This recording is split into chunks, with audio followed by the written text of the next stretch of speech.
Good evening. I'd like to call the order the Columbia Heights Public Schools Independent School District 13 regular school board meeting of Tuesday, March 11th, 2014. Please stand for the Pledge of Allegiance.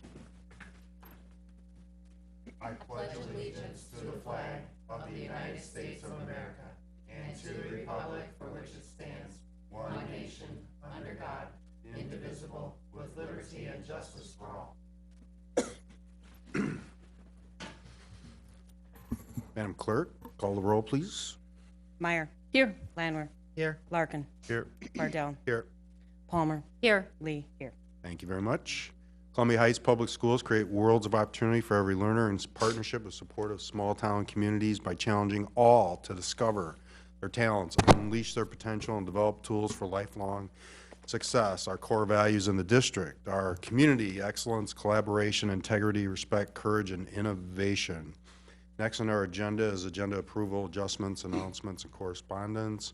Do I have a motion to approve the agenda this evening? So moved. Second. Motion by John, second by Lori. Any discussion on the agenda?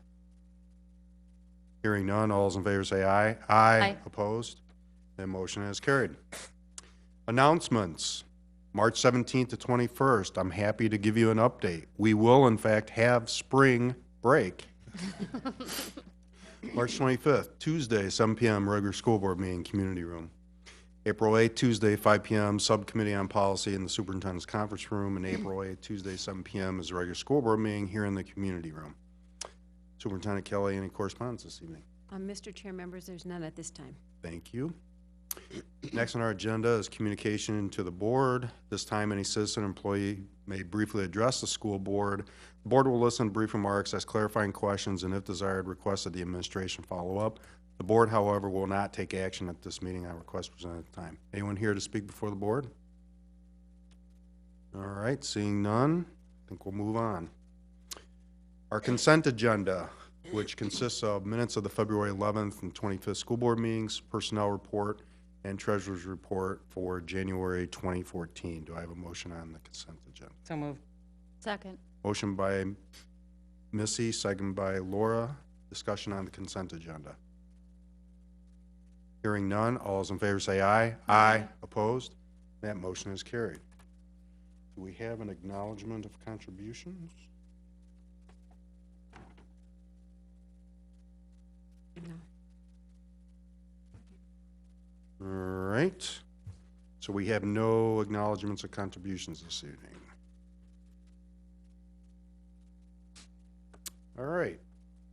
Discussions, reports, information items, reports from members of the board. Board members will report on board activities since the last regularly scheduled meeting of the Board of Education. Any volunteers who'd like to go first this evening? I'll go because I have a little bit to give you guys. All right. I was a week and a half ago up at the Capitol and with the cities, schools, townships, and counties in a meeting for 2 days. So that was really interesting. I did see Walt Feist there. He was there for a day, so I got to chat with him a little bit. Some of the things that I wanted to just bring, that I brought back for everybody, a reference guide for school board members. So if you want to take one, it gives you a little bit of information of things that you need to know. Some of the things that they've talked about at the meetings were advocacy, and it was advocacy for public education. So they gave us a roadmap on things that we could do to take action to be supporters, continual supporters and leaders of education and public education. The other thing, I had met with Representative Lane and Senator Goodwin. We spoke about some things that were happening in session, and I'm just going to bring a couple of things forward that, of course, that we went over, and some of the things that MSBA and school boards across the state are kind of supporting. It's the review and comment bill, public flexibility, of course, the world's best workforce, equalization of levies, location equity revenue, and some of the issues that came back are now Labor Day start, which Connie Bernardi is supporting, restore English language learning revenue, and open laws and social media for local government officials. Teacher evaluation funding, the tug of war over early childhood, the anti-bullying bill that's up that is not being supportive. Some of the reasons are they're combining the present bullying and harassment into one big mega bullying definition. And it says you can't hide. MDE commissioner can hold back part or all of your state aid if you don't comply. And we're basically stating, MSBA is stating that they cannot support the bill as written. So they are going and talking more and more regarding some of those issues. The other thing that I gave each of you a band tonight that says it's NSBA is Stand Up for Public Schools. And this is a national campaign, and I've spoke before on National School Boards Association, and we have supported them and are a member, that they are going nationwide in support of public education for all children in every aspect.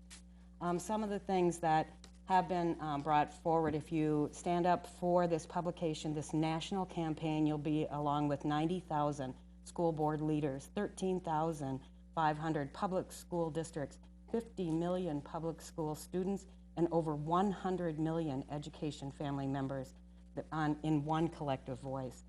I found it to be very, very moving and something that's very important across our state, and it looks like many people are supporting this. One of the things, and I don't know, this kind of, it's not trivial because it happened, is Steve McQueen, who is the director of the movie 12 years. Yep, 12 Years a Slave. He is also supporting that to bring that into public education on September 14th, where there will be the book, a study guide, the movie that is appropriate for students in the high school level. One of the things that's been said is supporting access to world-class public education makes sense for our nation's future. Whenever Stand Up for Public Education, you ensure that every child in America, regardless of their zip code, gains a chance for all college and career opportunity. And that seems to be one of the things that we at this board table talk a lot about is college and career ready. And I think that that's something that's really important. So they really did, and talk a lot about this, and they're asking for support across the nation for public education. And I think, being that we are members of NSBA, I think it's a good cause, and I think we continue to support these kids and what they're doing. Also, get a hold of Barb Goodwin and Carolyn Lane. Have some discussion on some of these bills that are coming out because they're really important. There is one that's for free and reduced lunch, where if you're 35,000, you will drop into the free. They're taking out possibly the reduced, and then you'll pay full if you go over 35,000. So that could be a huge cost for a lot of families, and it could be it affects us huge. And it's not being funded. So we need to make sure it gets funded if that's be the case. So those are some of the things that I was up there, and it was good to see people from the city, from the state, from the Department of Ed, and everybody working together for public education and for kids, because that's what it's all about. It's all about the kids. That's all I got. All right, thank you. Any other volunteers, or should I? We might as well just go in order. All right, Okay. hi, Laura. Hi, how are you? Beautiful spring day. Keeping my fingers crossed it remains that way. Well, I did a couple of things. One was I attended the conferences over at Columbia Academy and got to get another look at the theater, the Black Room Theater, which has come along quite a bit. I don't think last time I saw it, I don't think it was 100% complete. It looks really good now. So that was a lot of fun. I also attended the Columbia Heights Chamber of Commerce meeting this past Friday, and they had a representative from WasteWise, I believe is what it was called, and they gave a presentation on different ways that they could assist in helping businesses, and I imagine, by extension, public buildings. Even the city was interested in this and being able to reduce their waste and therefore reduce their cost. And you can actually, if you're interested in finding out more about it, one of the things they do want to do is get into more multifamily units. They find that there's a lot of waste there. So I thought that was really interesting. Anoka County's got some more information on that. The other thing I also attended was the 916 meeting, and One of the things I thought was of special interest was that they had done a comparison of the different plans, perhaps for Capital View, and that's kind of a conglomeration of a lot of different programs. You know, everything from the high special needs students to the visually impaired, deaf, hard of hearing, as well as Project Rebound that helps students make up courses if they happen to be behind in one or more classes. And, you know, an ALC program. It's got a lot of things going on there, and I believe all the board members have actually participated in taking a tour of that building and its programs. But it needs a lot of work, and we got the figures on it where the first figure is for a remodel of it would cost about $22 million, and that would include things like a new roof. It needs new boilers. The boilers were put in the 50s.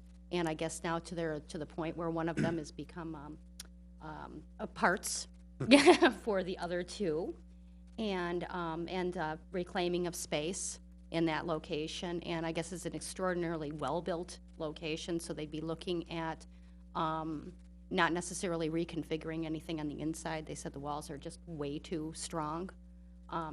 So it would be about $22 million, and they would and customized learning space, about 17% of the building's total space, and then some improvements and some other things, like it's a special education building, but not all of their bathroom facilities are really suitable for things like wheelchairs and special adaptive equipment. That's the remodel. Now, legislatively, it would be easier to actually build a new building because of some of the strict restrictions that are put on how they have to obtain their financing for certain types of improvement. And to build new, it would run $37 million, and that does not actually include the land space or any costs for moving or possible, let me see, and it's going off the basis of the construction cost for the Carner Blue Education Center. And of course, moving the district infrastructure, because they're all wired in, you know, with all their fiber network. So that would also have to be moved, and so they don't have any of those costs involved in this $37 million figure. So some of these things that need to be taken care of. There's a couple of bills right now, presently in the legislature, that might actually move us a little bit towards a more reasonable option than having to give up a perfectly decent building and have to build a brand new one. But we'd still be looking at 3 or 4 years down the road anyway. So anyway, and then they're talking also about building, basically, I guess you would call it a Carner Blue East. And it's not going to be called that, I imagine, but that would actually be the project as part of a three-phase project for improvements in 916. So, and I also attended the subcommittee on policy, and we're just totally rocking out those policies. So we're going to get through them and get them all looked at and reviewed and make sure that they're all up to date and what we're doing. So, okay, that's pretty much it. All right. Oh, there is actually one thing. I know it should probably fall a little further down the list, but tomorrow the Empty Bowls is over at Mersion Hall, and make sure that you get out there if you can and support. It's an absolutely fabulous program, and you know, every year when they do that, and every year I end up having to work, but not this year, so I get to go there. So that's at, I believe, 4:30. Doesn't anybody, do you know? It starts at 4:30. It is 4:30? Yeah, it's 4:30 tomorrow night, Wednesday the 12th, over at Mersion Hall. Great. Thank you. I just got a little plug in there. No, so. that's great. All right. Good reminder. Lori? I had a meeting with a resident this past week, so I just wanted to thank them for taking the time to contact me and share their thoughts and concerns. And then last week I was able to attend the Hilltop City Council meeting, and I just wanted to thank them for the opportunity to meet the mayor and the council and make those connections, and that concludes my report. All right. Thank you. Todd? I was at the subcommittee on policy meeting before this meeting as well, and also attended the Twin Cities North Chamber Gala and some Lions meetings and talk to community members there. All right, thanks. John? The one thing I wanted to talk about this evening, we've actually started, Columbia Heights Public Safety, the police and fire are going to be sponsoring a fundraiser. The date is April 30th, and it's going to be 5 to 8, and we're partnering with actually several different groups and organizations, SACA, Columbia Heights School District, Cody's Closet, printing company in town, and what our goal is to raise money and work in conjunction with SACA, where we would be able to provide jackets, hats, mittens, things like that to the different schools, the students in our community through SACA. So it's a fundraiser for a good cause. It's for all the kids in our district. It's going to be similar to fundraisers we've done in the past in the spring. Lots of really neat things to see. SACA's going to be, actually there'll be food provided, light meal we're calling it, but there'll be donations at the door. Hopefully there'll be a silent auction. When the early stages, there'll be flyers that'll be available hopefully sometime soon. Casey's been really involved with us as far as helping us put some things together, but it's a really exciting venture that a lot of people, and we'll take more partners too, anybody that's interested in working with us to move this forward. We're really excited about it and looking forward to it. So just mark that on your calendar and we'll update you as we move forward. That's all I've got. All right, thank you. I also attended the subcommittee on policy. I also attended AMSD, the Association of Metropolitan School Districts meeting last Friday with Casey, and I think really main things that were covered were a lot of things that Missy talked about related to schools. So I think what I'd rather do, if it's okay, is defer my talk about it and maybe send out these notes to the board members in the next packet. Because I think Missy did a good job in covering what the issues. It was all about the legislative process and what's going on at the Capitol, and I think we all got the AMSD's position papers in the packet, in the last packet. So rather than repeat it all, just do that. Perfect. All right. Superintendent Kelly. Well, Mr. Chair and members, I'm going to defer my report tonight for purposes of an acknowledgement instead. And so I'm happy to announce that I received correspondence from MSBA and that we have a 2014 Director Award, and I would like to ask Mr. Larkin to help me with this. And award recipient is our own Scott Burnell. Step forward.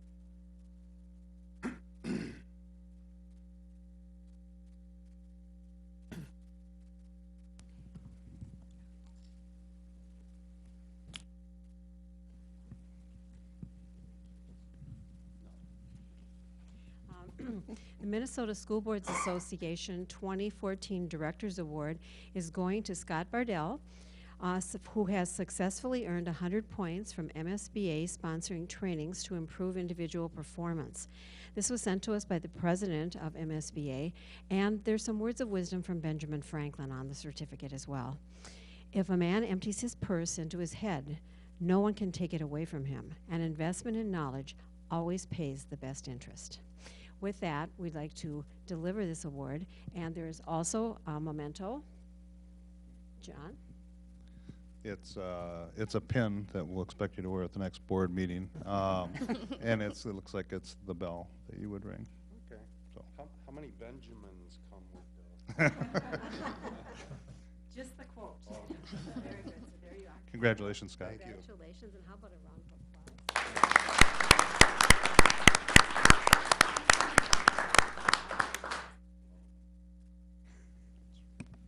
Thank you. John?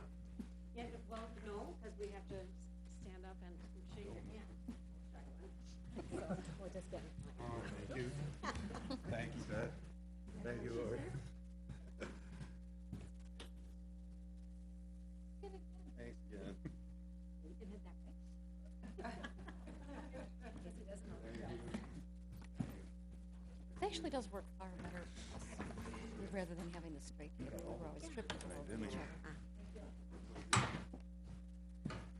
All right. For those watching on tape, sorry for that segue. Just kidding. Thank you very much. That was very nice. All right. Next on our agenda is a building vision card, and tonight we have the Highland Elementary vision card, and with us is Highland's principal, Michelle DeWitt, and joining her is Dwayne Burkus, Director of Teaching and Learning.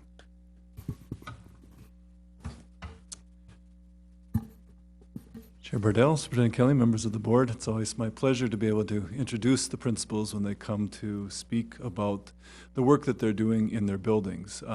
Like the last one that we had with Principal Busman, we will look at some data, but then also look at the programming that's taking place at Highland and give a chance to Principal DeWitt to just talk a little bit about some of the things that are exciting about that building, and there are many things. So I'll turn it over to her. I know we have a busy night.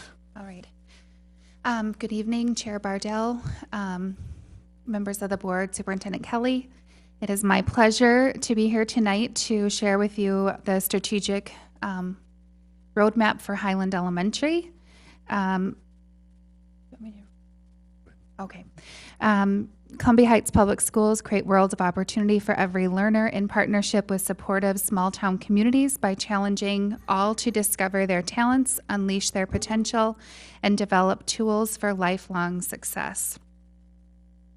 And our core values of community, excellence, collaboration, integrity, respect, courage, and innovation. And then we'll go right into some information about Highland Elementary. The first slide is our enrollment with a 5-year trend. So you'll notice starting in the 2009-2010 school year, the enrollment was approximately 480 students. This is our enrollment as of October 1 of that school year, up to a high this year of 550 students is the highest we've been at this year. I believe around, about like 546 maybe at October 1. So a steady increase of students, pretty dramatic increase from last school year. The next is demographic information. So you can see that the largest ethnic group right now at Highland is Black students, followed by Hispanic at 29%, white at 24%, 6% Asian, and 3% American Indian. Those numbers have stayed quite consistent over the last few years. Sorry. I'm used to my own computer. Our demographic information, so again, kind of piggybacking on what Laura, Member Palmer was stating about reduced lunch. I actually clumped the free and reduced, although that wouldn't significantly impact us because most of our students are free. Very small percentage end up being reduced, but we're at 83% free and or reduced and 17% ineligible. Our other demographic information, percent of EL students right now at Highland is 36.6%, and percent of special education students is 10.6%. And then moving into our MCA data, I did a 4-year trend, so you're able to see math, reading, and science MCA data. You'll notice a pretty significant drop in the reading scores or percent proficient from the 2011-2012 school year to this school year, and I would say that that's going to be pretty consistent with all of the buildings. It was a different reading test, so we're really looking at matching the standards or the new Common Core to the expectations of the new reading test. So I would anticipate some nice catch-up the following school year. The other percent proficiencies is staying pretty consistent. You know, you may have one year where we have a group of students move through that is a higher performing grade, and then the next year you can have a group that isn't as high. And we have those cycles that move through. Really, when I'm setting goals and I'm looking at more now of a 6-year average. You're looking at the trend of where we've been, looking at what our fall data is. So we have a good idea in the fall of how we're going to score in the spring based on how the students are performing in their fall MAP testing, which will be one of the slides, so we can get a good indicator of where we anticipate they'll be. I was going to do it again. I'm sure that you've seen this strategic roadmap many, many, many times. I don't have anything specific to Highland, but just how we fit into the district's roadmap. Our individual scorecards for Highland, going through the standards in A, which is really the curricular standards, use of articulated standards-based curriculum, and my note on there is all teachers have mapped curriculum in Atlas, which we're now coming to the end and obviously updating as we're updating curriculum. But we have achieved vision in that area. So 90% of our classrooms have that or better, because for us it's all. Licensed staff actively engaged in PLCs, 4 questions monthly at a minimum. The standard at Highland is all teachers meet in a PLC group twice monthly for 40 minutes. We do ours as part of our common planning time, so it's a little bit different. We found a way to really utilize that time for PLCs. So again, we're at vision in that area. The next is use of effective teaching strategies resulting in student engagement in the learning objectives through walkthrough protocol, feedback, and coaching. And between Mr. Arnold, the Dean of Students, and I, and looking at our walkthrough data, we kind of self-scored at a level 4. Certainly, we're always encouraging teachers to look at ways to improve engagement and making sure that that we have activities and materials that are engaging for students so that they want to be learning. Continuing, A7 is the presence of multi-tiered interventions for academics in reading and math. And my note here is reading and math classes assigned by performance level. We do our interventions in a couple of different ways. We do have students who are invited. They're give a special invitation for our Encore program for reading and math. We also invite students to come in for a 0 hour. So we have some extra or supplemental reading and math work in the mornings as well. We also have a lot of interventions that happen during the school day. So whether we have an EL teacher that may be working with students, giving them extra support, either pre-teaching certain lessons or vocabulary, or maybe reteaching once the classroom teacher has taught it. Otherwise, we do use some computerized interventions for both reading and math. But again, when we did our scorecard, we're looking at our leadership team coming together and determine where we feel our proficiency is at. And we felt that of the students who were eligible for interventions, 85 to 89% of the students are in them. And some of that disconnect is students not able to come to Encore because they need to be at home after school or can't make it into 0 hour, and then we just do our best to squeeze them in during the regular school day rather than before or after school.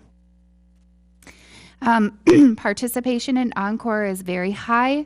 We had, between the 2 semesters, 310 Highland students participating in Encore. So once you take off the kindergartners who are not eligible, since this is a grade 1 through 5 program, we're at 70% of our eligible students participating in Encore. Participation gap A14, I skipped. We really don't have we don't have athletics, arts, or activities that are happening before or after school, just the Encore program. A15th, parent engagement. we really do a good job of keeping track of how many parents and families we have attend our events. We do our best to count at movie nights, DDR. We just had ice cream for books. We kept track by the number of name tags or the number of punch cards that went out. And we're really looking at how many parents now volunteer in our school, how many parents have been trained as volunteers, and looking at compiling that data along with open house, attendance at conferences, to see how many parents are coming to the things that we're offering, or families. In the data portion of the strategic plan, we looked at both MAP data and MCA data. In our MAP growth in math by student, 66% of the students met their annual growth targets. So we are at vision for this area. So that's, again, where the students start in the fall and what their score is in the spring, and did they make the growth that NWE anticipates that they'll make in a school year. For MAP growth reading by student, or MAP growth in reading by student, 70% of the students met their annual growth targets. So again, we were at vision in this area. Percentage of students by student group meeting growth targets, we had less than a 1% difference in math, and that's comparing white students versus African American students. So 63% met their growth target compared to 64%. And less than an 8% difference in reading, with 71% of white students and 63% of African American students meeting their growth target. So pretty low differences between student groups. In MCAs, we're for our reading right now, using the score from the 2013, we're at level 2. We were at level 4 last year. So again, there can be some discrepancy year to year. In MCA math scores, we were at 52% of students meeting proficiency. So that does put us at vision at level 5. MCA science scores, all grades tested, 30% of our students met proficiency, which is a level 1. MCA gap to standard for student groups in reading or math. We're at level 4 for reading and level 5 for math, with 18% fewer percent proficient in African American reading and 14% fewer in African American math. B14 is the difference between student groups and referrals out of class. So we're at level 1 in this area, and I am going to put a precursor on this, how this particular measure is worded, because Highland has the lowest referral rate anyway between all of the schools. There is a pretty significant gap. We have looked at this as a building. We have a very strong equity team at Highland, and we really look at how we're treating kids and the differences in lots of different demographic information. And what really accounts for this large difference is a few frequent flyers. So when you have 5% of students getting a lot of referrals, it does tend to sway your numbers pretty consistently. But right now, at a 53% difference between white and African American students. And then at vision for suspensions, last year we had 45 out of school suspensions. So clearly we were less than the 150 for vision there. Some kind of highlights for our school is we have several committees. This is one of our new teachers, and why I chose this picture is really to articulate our interest in college and career readiness in the elementary school. All of our teachers, wear our college garb on Friday, and really talking about college and careers and readiness all the way down to kindergarten. But our other committees that we have are leadership, equity, technology, parent involvement, grade level meetings 2 to 3 times per week, responsive classroom committee, and then our SAT and child study committees. Some of our committee celebrations from this school year under our academic committee, which really falls under leadership, is we're very proud of our NWEA testing results, with 70% of our students either met or exceeded their growth target in reading, and 66% met or exceeded their growth targets in math. Parent involvement, a pretty substantial change in this area this year is our volunteer training program. So we actually have a training that parents come. We offer 2 separate trainings this year. So if they wanted to be a volunteer at Highland, we had a minimum set of competencies that we wanted to, teach about how to use the copy machine, generally how is the building laid out, expectations about having your phone turned off, et cetera, when you're a volunteer in the classroom, signing up for background checks, et cetera, but really articulating the importance of the parents coming out to volunteer, or grandparents, and really trying to say this is amazing that you're willing to give up this time, and it's so important to us that we want you to feel really good about the job you're doing, so we're going to train you. We had amazing feedback from the parents. We have a very diverse group of parents volunteering at our school, so that's been exciting. I listed some events. I'm sure most of you have heard of Highland does a lot of events. The one that we added this year is Turkey Bingo, which was very well attended. But otherwise, it's a list that we've had for several years. Our equity committee, as I said before, is a very strong committee at Highland.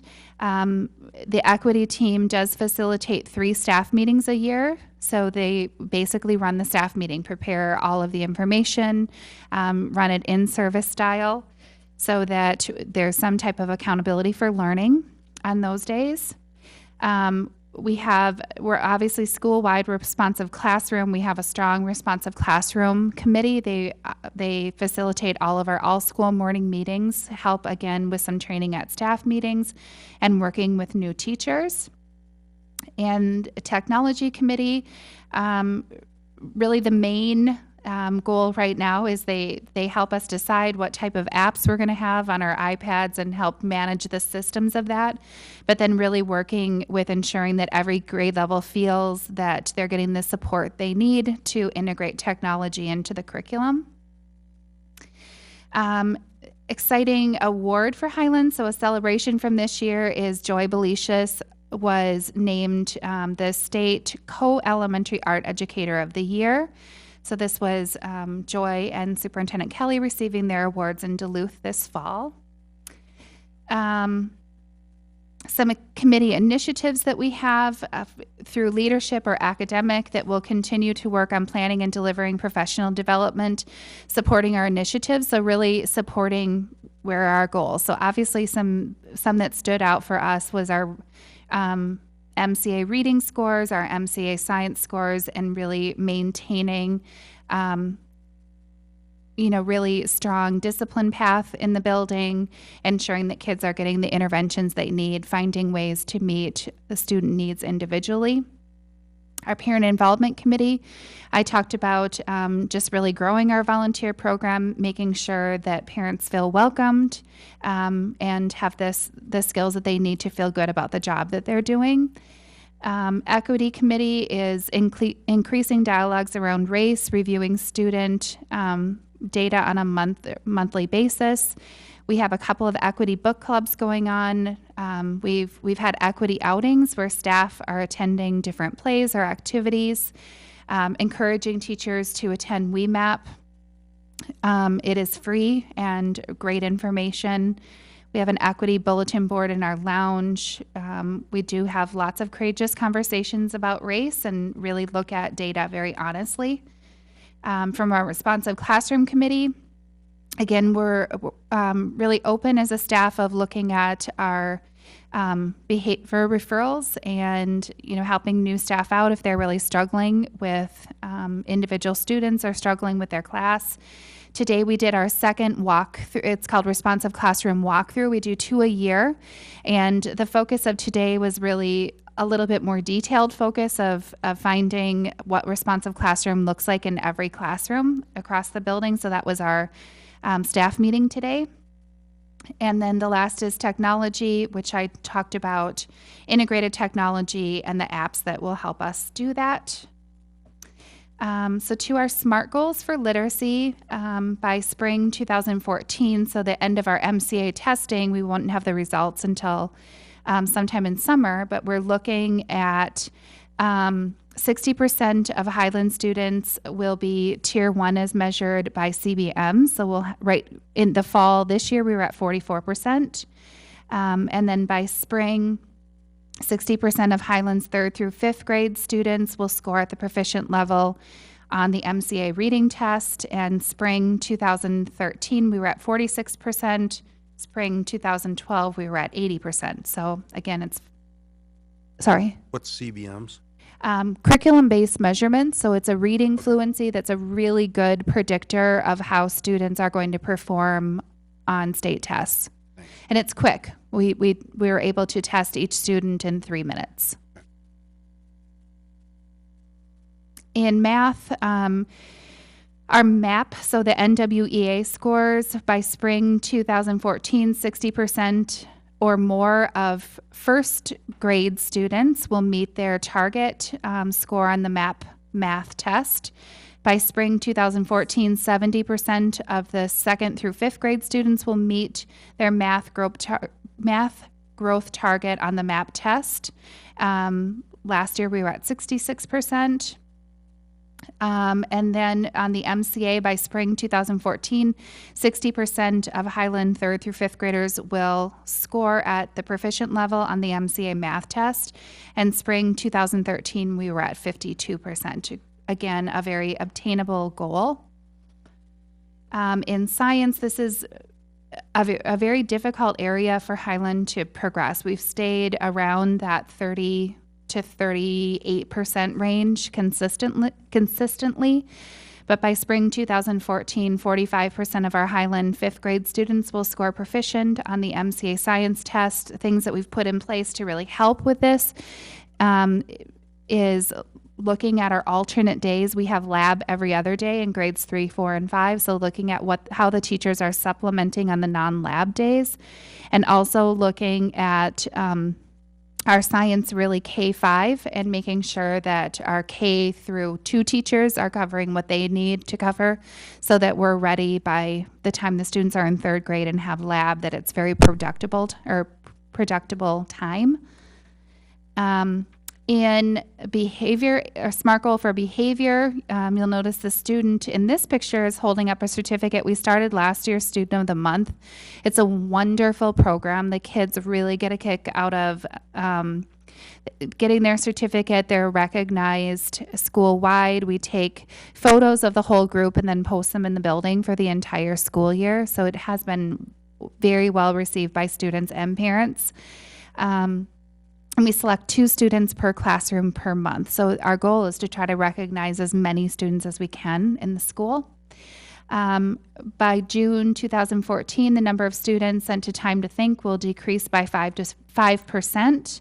And then by June 2014, we will maintain referral incident levels of Black students at an equitable level.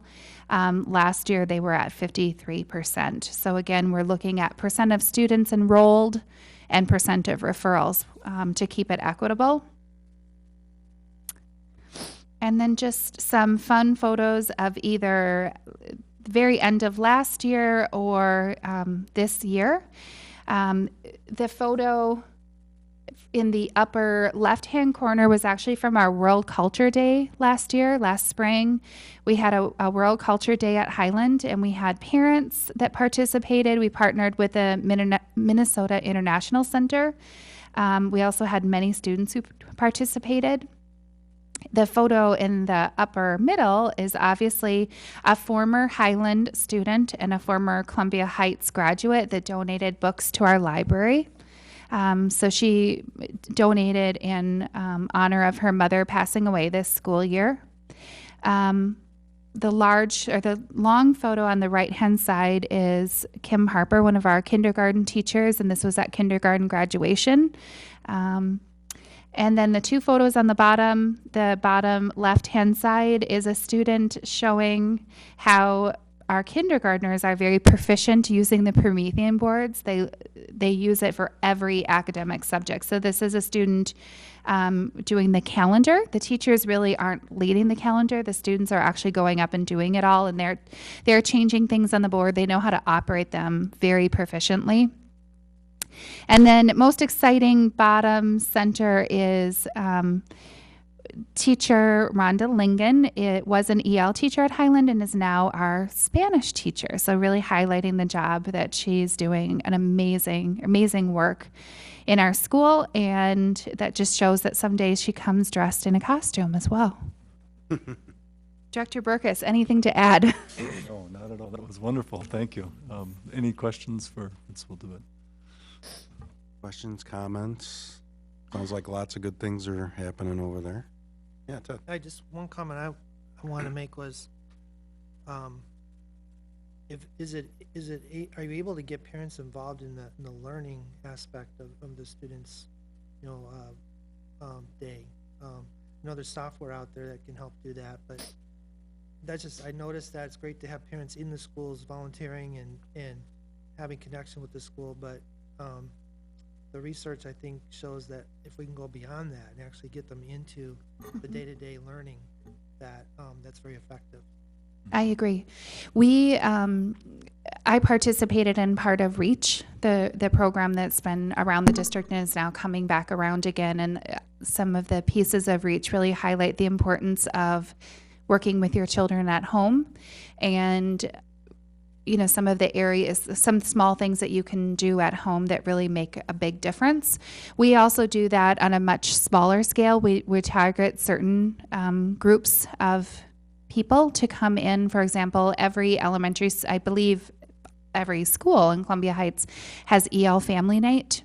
And really the goal of EL Family Night is to talk about the importance of literacy in your native language, but it's also about how can you help your child be successful in school. So it's a mini version of REACH, but it's talking about helping your child become a better reader, even if it's in your native language, and how can you promote reading comprehension when you maybe don't have books at home. So it's really teaching parents skills for helping their child at home.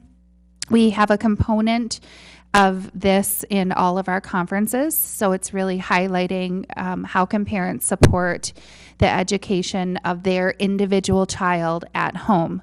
So in the primary, a lot of that's going to look like, this is where your child is at right now in reading, and these are the things that they need to work on.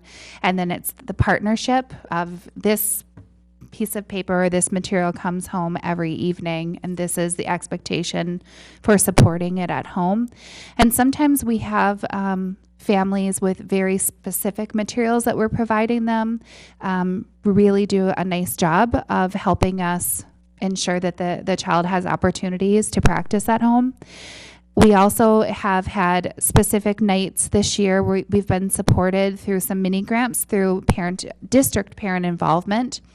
So we had a third grade math night, and we were able to provide families with math games, dice, cards, everything prepackaged, ready to go home to practice math skills, and then really laying out the different activities and what skills that would promote. Second grade is also doing that, so they're getting their materials ready right now. We look at different activities with reading. We've typically done a reading night this year. Because of where we moved ice cream for books, we replaced that with just our ice cream and books night. But again, next year we're going to be doing our curriculum nights a little bit different. So we're actually going to have a separate night, one per grade level.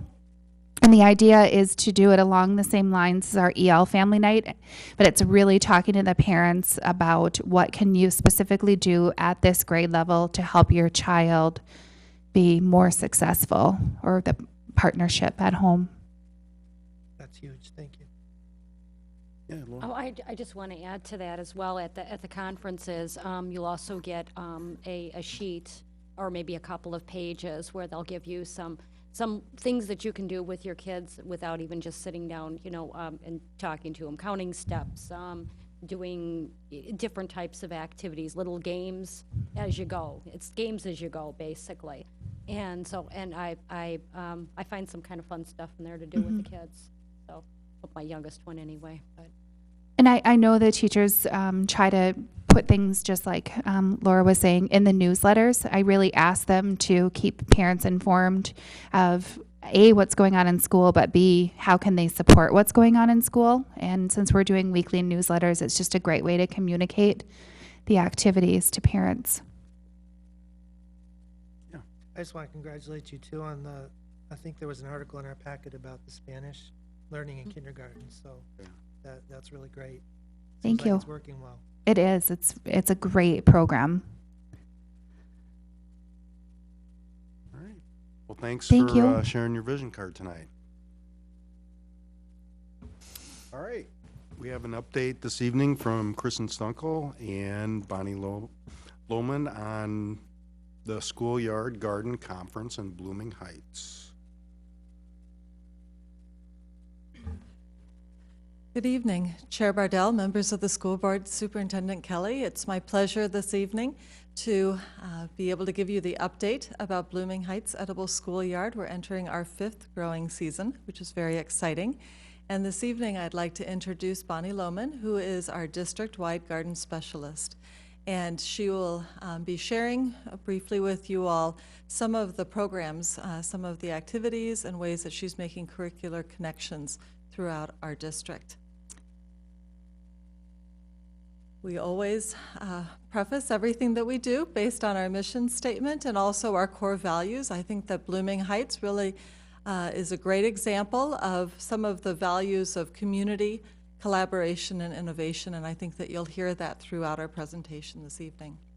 This is a nice aerial view of Blooming Heights, located just yonder, just south of here, and it has been a teaching tool and place of inspiration since 2009. So it's wonderful to see how that's developed.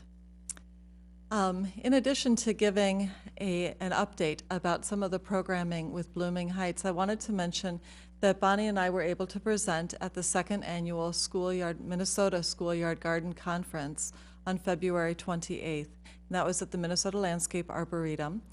The Commissioner of Education, Brenda Caselius, gave the welcome, and it was wonderful that she gave a shout out to our Superintendent Kathy Kelly and her vision for Blooming Heights, and also mentioned that Blooming Heights was the first edible schoolyard in Minnesota that the Commissioner visited. So that was very nice to hear her comments on that. And then Bonnie and I were able to present at that conference about what's happening with Blooming Heights. It's wonderful to be able to be a part of this statewide movement. I'm going to turn it over now to Bonnie so that she can talk about the work that she's doing within our district. All right. Excellent. Well, thank you for the opportunity to be able to tell you what's going on with the garden. I'm really excited to share a little bit of some of the really great things that I think are happening there. There's a lot of new things happening in the garden this year. One of them is that we established a resource room, and this resource room is located in the high school. It has a really great location overlooking Blooming Heights. So right out the window is the entire garden. It's really beautiful. And although the resource room is located in the high school, it's actually a resource room for kindergarten through 12th grade students who are coming out to the garden. And so the way that it's been used is when students are coming out with their class, instead of going right out to the garden, they come into the resource room first, and that gives us a really good structured time to be able to go over garden rules, talk about the activity that is going to be happening in the garden. And so that way, when we go out to the garden, they're all set, they know the expectations, and they're ready to go with the activity and the lesson. The resource room is also really great because a really big focus that I've been doing is to find ways that that Blooming Heights connects directly to what teachers are doing in their classrooms, and that the garden is actually an enhancement or a complement to what all of the work that is already happening in the classes. And so the resource room has been a really great kind of a bridge between indoor classroom time and the outdoor garden classroom time.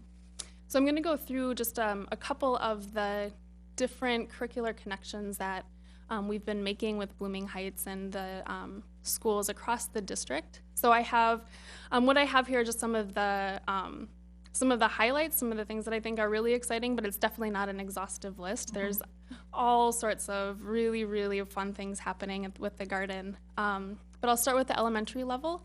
So we are starting seed starting. That'll be happening right after spring break. We're really gonna get going on that.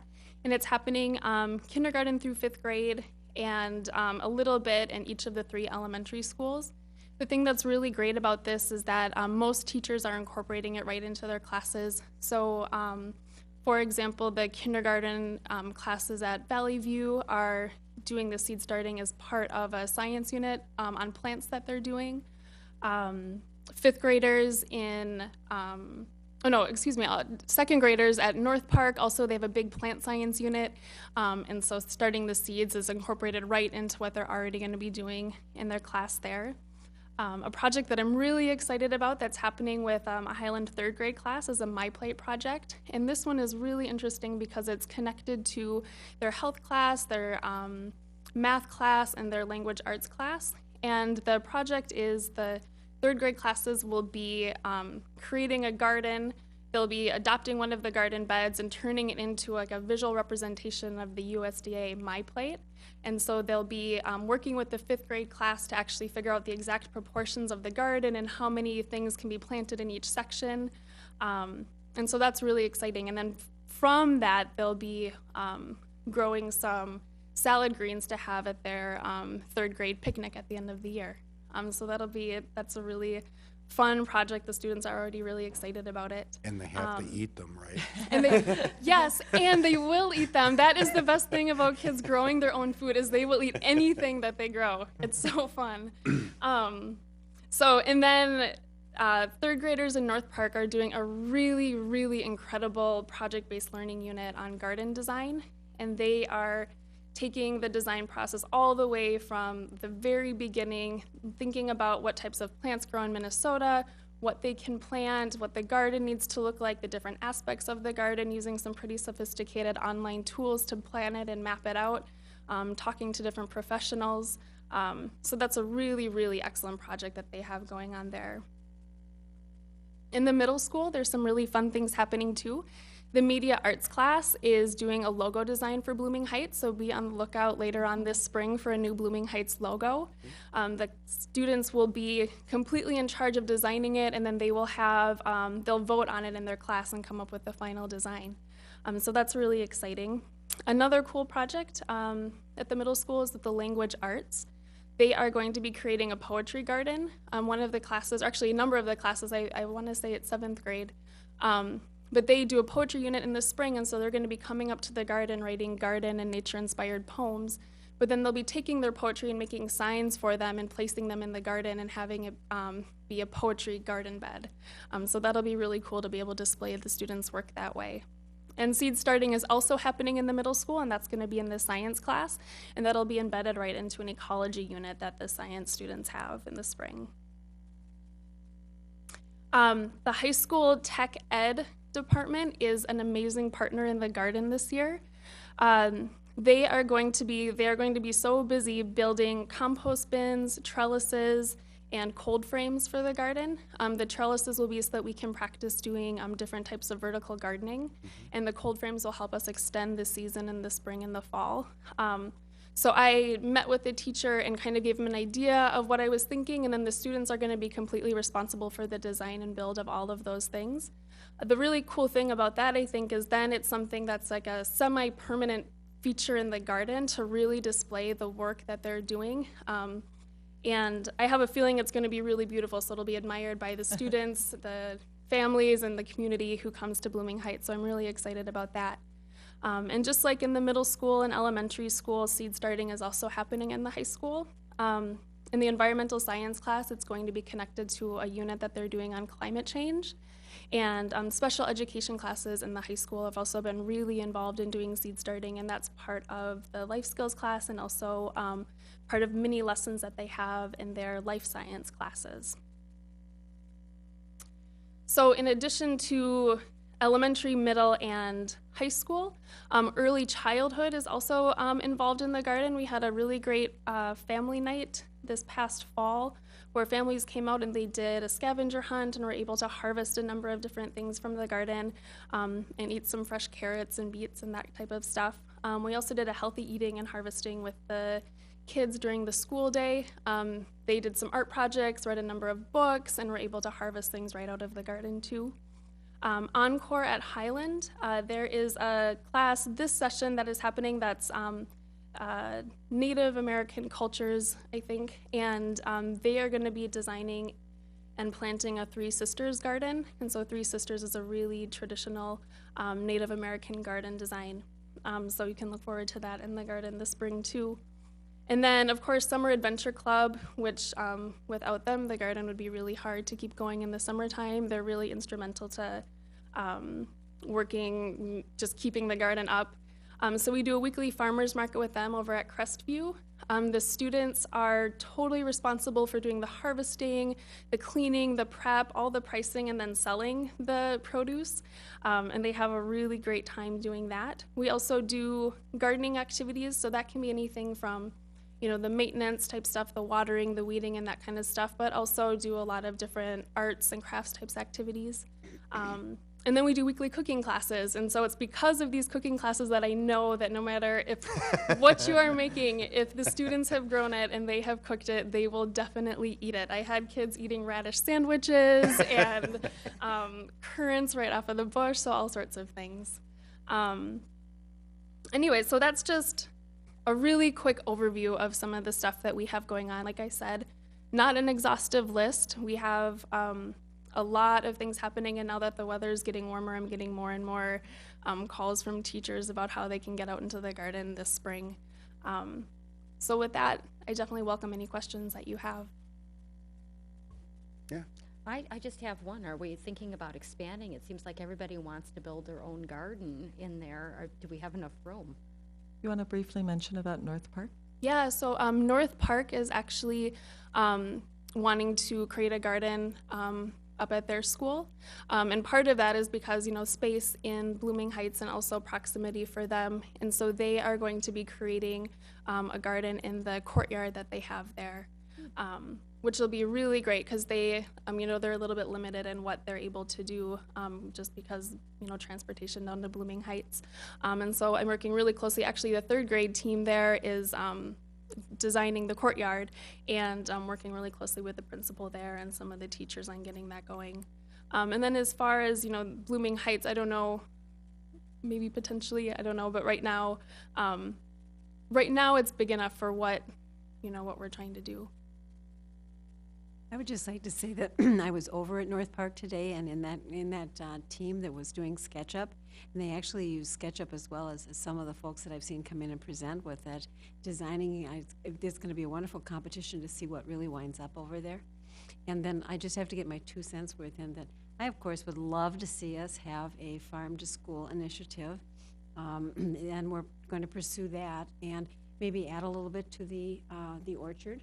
So that there's more things going on like that. And so those are just a few things. I offered up chickens, but everybody keeps turning me down on those. But a girl can only hope. In-house? Yeah. Mm-hmm. I'll offer up a dog. No. Well, we always enjoy hearing the superintendent's vision because, of course, the garden exists because of her vision and your support. So thank you for that. Yeah, thank you. It's just amazing. 5 years, it seems like yesterday it started, and welcome, Bonnie, and Thank you. that you work well with all the kids, and we hear good things, and so we're just very proud of our Blooming Heights. Certainly isn't the type of education you get anywhere. It's very special to our district. Yeah, no, Blooming Heights is actually really unique in the entire state of Minnesota and actually across the country too for being a district-wide school garden. So it's really cool that we have it here. Thank you. Thank you. Thanks. All right, next on our agenda this evening is Mary Busman, our Columbia Academy principal, and Dwayne Burkus are going to give us an update on the Gifted and Talented Task Force.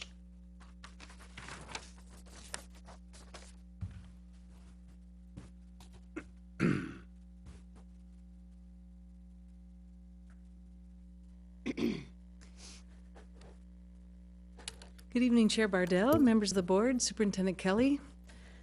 With all that great news about the garden and talk of spring, as Director Burkus and I were working on our presentation today, we looked out across Blooming Heights and saw our first robin. So spring is on its way. Good evening. We are here to present the recommendations and the findings from the Gifted and Talented Task Force that started last year. Let's see, I gotta get myself oriented here. Let's go with this one, okay. Sorry. Yep, pause in there. Michelle and I are both used to the same kind of computer. So Columbia Heights Public Schools creates worlds of opportunity for every learner in partnership with supportive small-town communities by challenging all to discover their talents, unleash their potential, and develop tools for lifelong success. We'd like to focus on excellence this evening as we are looking at the core values of Columbia Heights Public Schools. As you recall, the charge of the task force was to conduct a complete and thorough review of the district Gifted and Talented program. Our methodology, we had focus groups with parents and students and teachers. We did a program inventory looking at our curriculum, the instruction that we were using, professional development we were offering, what was our social and emotional support that we offered to students as well. And we looked at data analysis. What was our enrollment in our programs, how were our test scores, and again, the professional opportunities that we were providing. So we'll provide sort of a summary of that and some recommendations from the committee, but one of the things that we needed to do was really define what we're talking about. So we've, again, throughout this process, been relying on experts in the field, and we did so as well with the definitions. But the definition that we chose, that we thought worked well for us, was gifted and talented children and youth are those students with outstanding abilities identified at preschool, elementary, and secondary level. These students are capable of high performance when compared to others of similar age, experience, environment, and represent the diverse populations of our communities. These are students whose potential requires differentiated and challenging educational programs and/or services beyond those provided in the general school program.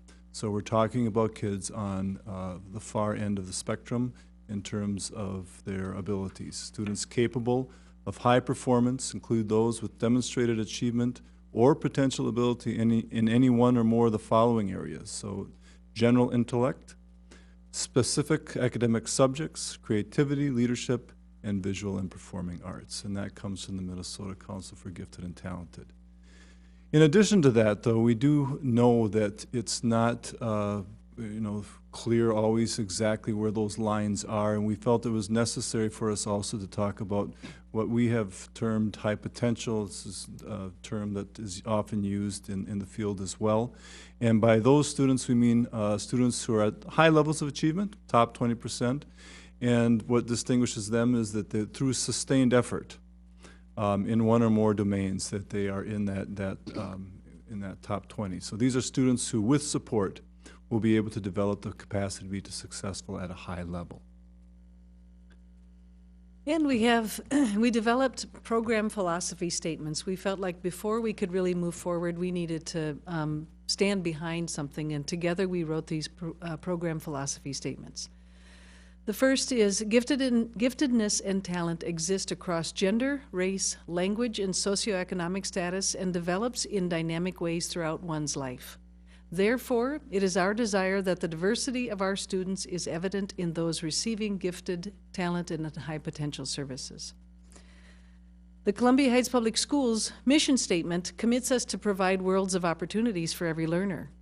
Therefore, our approaches to serving our gifted and talented students will be responsive, innovative, flexible, and broad. Our third statement, the Columbia Heights Public Schools mission statement also commits us to challenge all to discover their talents, unleash their potential, and develop tools for lifelong success. Therefore, our services for gifted and talented students will emphasize excellence as measured by high levels of performance and sustained student effort. The fourth mission statement was giftedness and talent exist across gender, race, language, and socioeconomic status and develops in dynamic ways throughout one's life. Therefore, it is our desire that the diversity of our students is evident in those receiving gifted and high potential services. And 5, the Columbia Heights Public Schools mission statement commits us to provide worlds of opportunities for every learner. Therefore, our approaches to serving our gifted and talented students will be responsive, innovative, flexible, and broad. I think I threw in a I think we duplicate there. got that one think twice. you got We like that that one, though. Columbia Heights Public Schools recognize parents and families as key partners. Therefore, we will provide parents with knowledge of opportunities in gifted and talented services in our district and ways to support their child's success. And lastly, highly impactful teaching is essential to achieving all of the above. Therefore, we are committed to the continuous development of those teachers working with gifted and talented students. So, based on the research that we did, we developed philosophy statements. We looked at what is best practice, and we came back with some key findings that we had for our district and tried to piece that together. So, key findings. One of those was that our elementary program is no longer adequately meeting the needs of our gifted and talented students. And ways that we determined that we do have families who have gone to other districts to meet the needs of their gifted and talented students, that we have found that the gifted and talented students are not always growing as much as we would like them to on our standardized tests at the elementary level, that it's difficult, a challenge, it's difficult to give the attention to gifted and talented students always that we want to under the current system, and that the professional development that we provide to these cluster teachers, there's about 15 of them, is sometimes difficult to maintain, sustain as those teachers change due to lack of resources.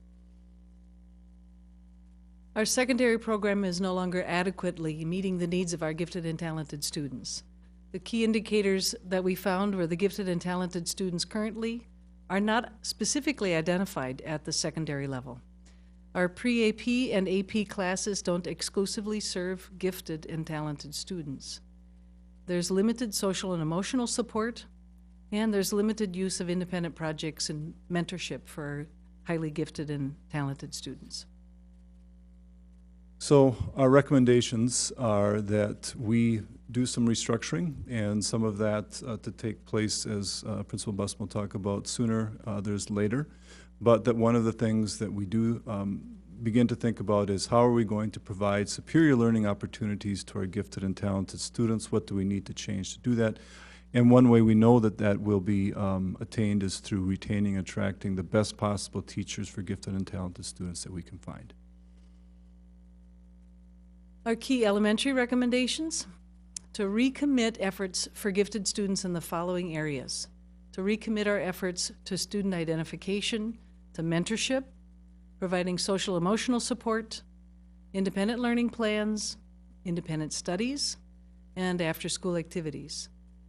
To provide mentorship or discovery support for our talented students, and to explore options for programming, including multi-grade gifted and talented classrooms. And our key secondary recommendations: at the 6th grade level, to offer an honors pre-advanced placement class at 6th grade next year for those students who are identified as gifted learners at 5th grade, or those who we identify at their 6th grade level. So that would be an honors pre-advanced placement class in 6th grade next year. We would then offer as well a regular pre-advanced placement for high potential students in 6th grade next year. And if the results are positive, that we would want to expand that model to 7th and 8th grade as we continue on. And then at the high school level, we would develop an early college system through which students can potentially earn an associate's degree at the high school level. We'd be happy to entertain questions. Questions, comments? Laura? I absolutely, I completely agree with all of these recommendations. It's nice to see that. How long did the task force meet to, it seems like it's been a while. Yeah, I think we went about 9 or 10 months. We started in January and went through September of this year, of 2013. Yeah. Okay. So as far as the 6th grade class, is that going to be more like a single class, not like a single classroom for these, I mean, these students aren't going to be segregated from they're just going to have that as one of their options, or how is that going to work? Students who would be in the honors pre-AP class are students who've been identified at 5th grade or who would be identified entering into the 6th grade. They would have 4 different core subject area teachers, but for social studies, science, math, and English, they would remain together as a gifted, talented, high potential, or gifted honors pre-AP section. But they would travel from room to room for those, and then they would take electives as they choose. Oh, okay. Does that make sense? Yes, yes, that does. No questions, comments? Yeah. Just wondering, is there a reason for separating them out from, I mean, what is the reason for separating them out from the rest?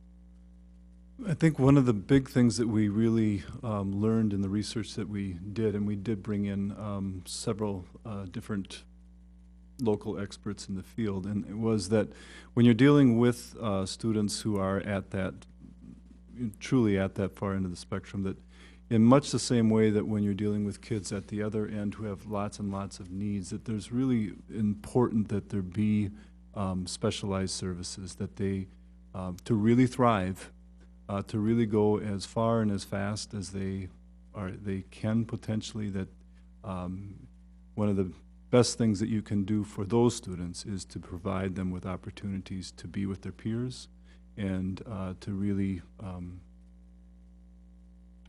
have the opportunity to learn from each other and really to fully utilize the talents or the potential that they have. So it was based on that we really felt like it was important that we heard that message consistently. So One thing that, you know, and I learned in my education training is to be conscious of identifying students in different groups. You know, when you have the ones like the eagles, the soaring eagles versus the robins or whatever, just setting up expectations that where the robins feel like they can never become a soaring eagle.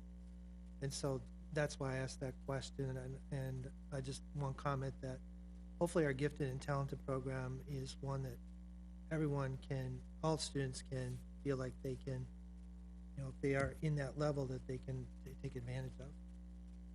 So. yeah, I think it was one of the big concerns of our committee as well, that we address both equity and excellence simultaneously, and that we don't give the impression to some kids that they're not capable, that they can't, that you can't grow intellectually. So I think all of these things that we're talking about here would hopefully be student responsive, that they would be really dictated by what we're seeing with kids and what would be best for them. What is maybe best for some kids is maybe not exactly the same for others, and that we can provide all of them with the environment where they thrive to as much as they possibly can. So it was a big discussion of ours as part of this as well. Again, I think though that we really felt like with a very special kid, as that we're defining here as gifted and talented, that additional service is highly beneficial to them. Yeah. And every student has their individual capabilities. Yes, that's true. The other thing I would comment on too is what I didn't see, and maybe that's part of your planning, is to develop measures that can measure how well we're doing with these processes, and constantly give us a feel for so that our program stays at a high level. Right? Yeah. I actually have one other question too. Now, as far as identifying these students, and then they're going to be taking the 4 classes in gifted and talented, do they have to be at high level achieving in all 4 of those courses? Or if a student has an extremely high level of math, for example, will they still be able to be at their potential, you know, at their are they still going to be in the advanced, literacy and Right. Yeah, I think, well, again, what we'd like to have is that every student is in the right place for them. And so if that means it is the right place for them in math, but not for another subject that we'd be flexible enough in our system that could take place. We are obviously talking about with some of these students, capacity to do things in multiple areas, multiple levels, or multiple content areas.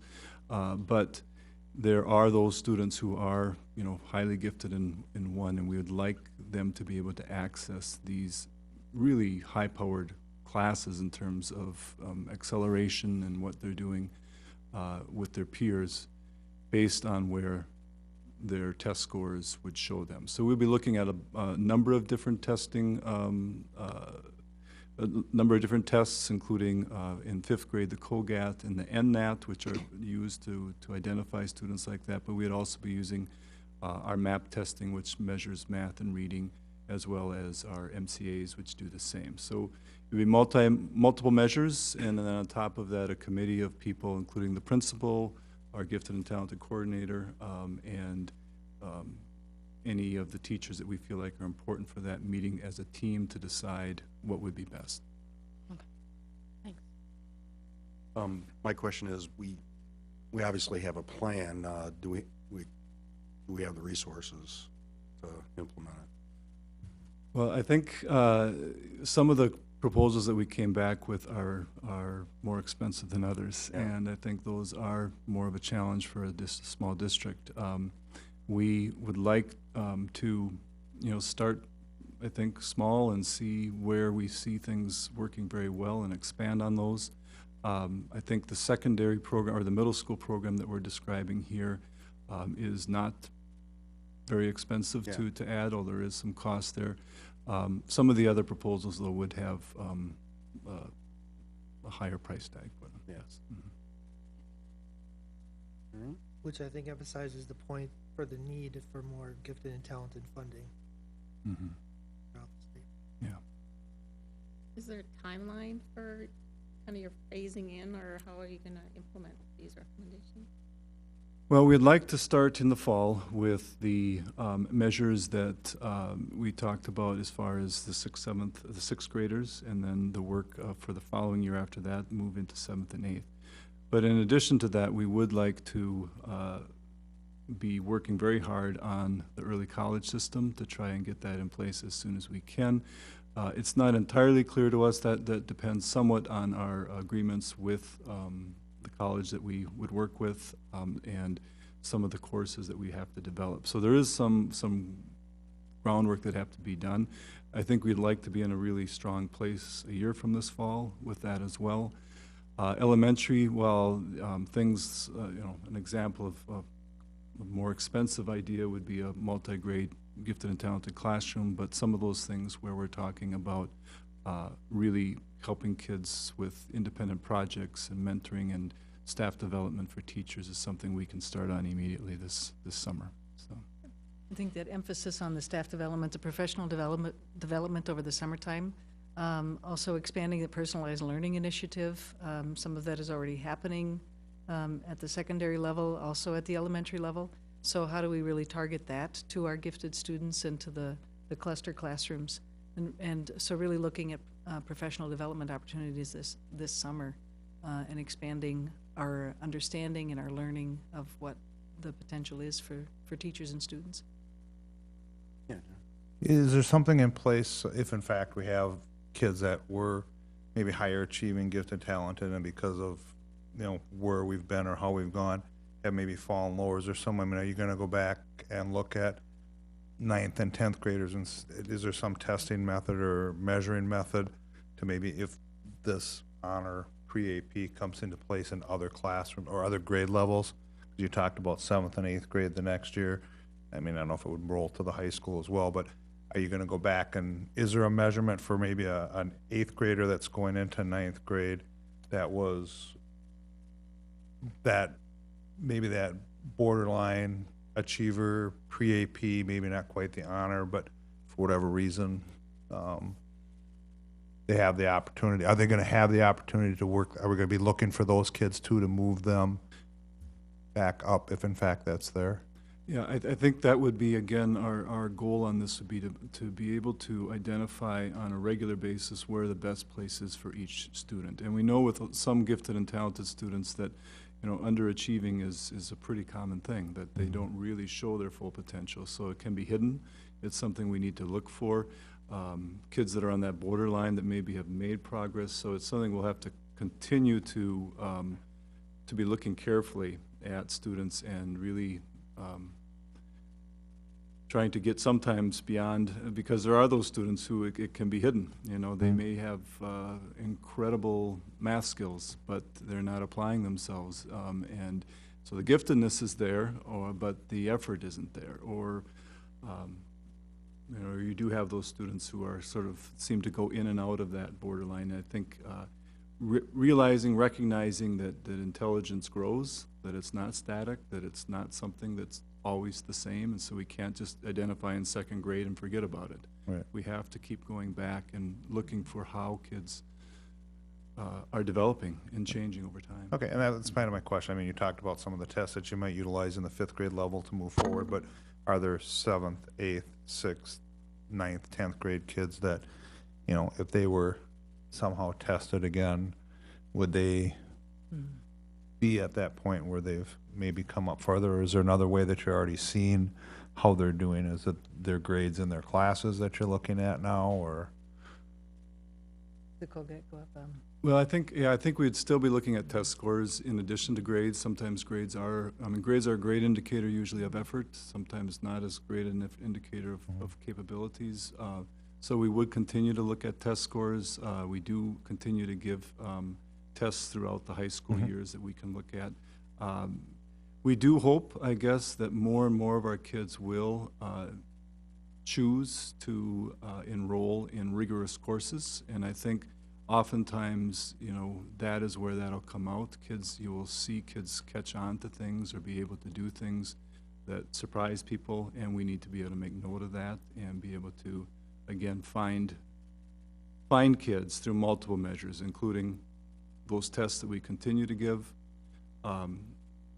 teacher observation of how they're doing in their classrooms, and I do think, you know, there is a place for grades, but it's not easy. Yeah, you're right. Some kids, it's unfortunately, kids can sometimes be missed if we're not careful. No, I like the idea that we're saying, okay, you know what, we haven't been doing as well as we should. Here's what we're gonna do to start moving forward with that. But I just, the kids behind or kids up ahead that are gonna miss out because, you know, of the starting point. But it sounds like you have a lot of different things in place and you're looking at or considering those things. So that certainly answers my question. Yeah, and I think just also, we didn't want to just talk about gifted and talented. We did want to talk about what we are terming high potential, which would go, hopefully, cast that net wide enough so that hopefully, we're not going to be missing a lot of kids that Okay, thanks. And what I was going to say also is that sustainability and enhancing and strengthening the program, it is not like at the high school with 13 different, or is it 16 now, AP classes going on, that we don't have that rigor and that access. We want to make sure that we're strengthening it throughout the 6-12. So this is, when I look at the secondary, it is really a filling out of the repertoire. And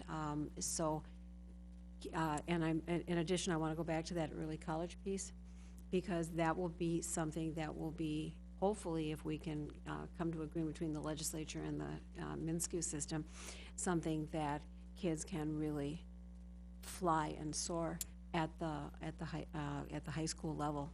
And that is really more, some of it's beyond our control, but we're really gearing up for that. And I think that will answer some of those demands as well.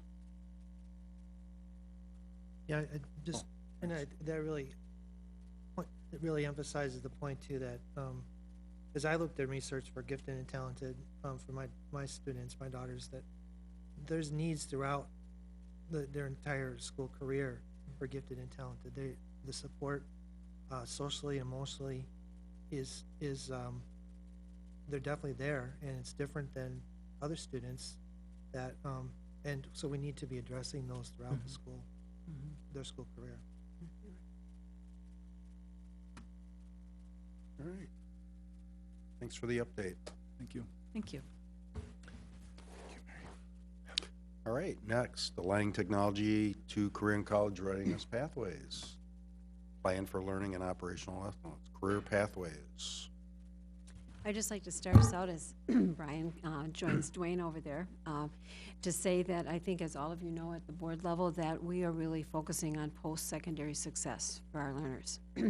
And one of the things that this task force and committee group has been looking at is aligning the technology to career and college pathways. We've been working on it since the start of this school year, and really it has 4 major prongs. The first is that we've been charged to find a career and college readiness pathway and define it not just at the high school, but systemically across the system.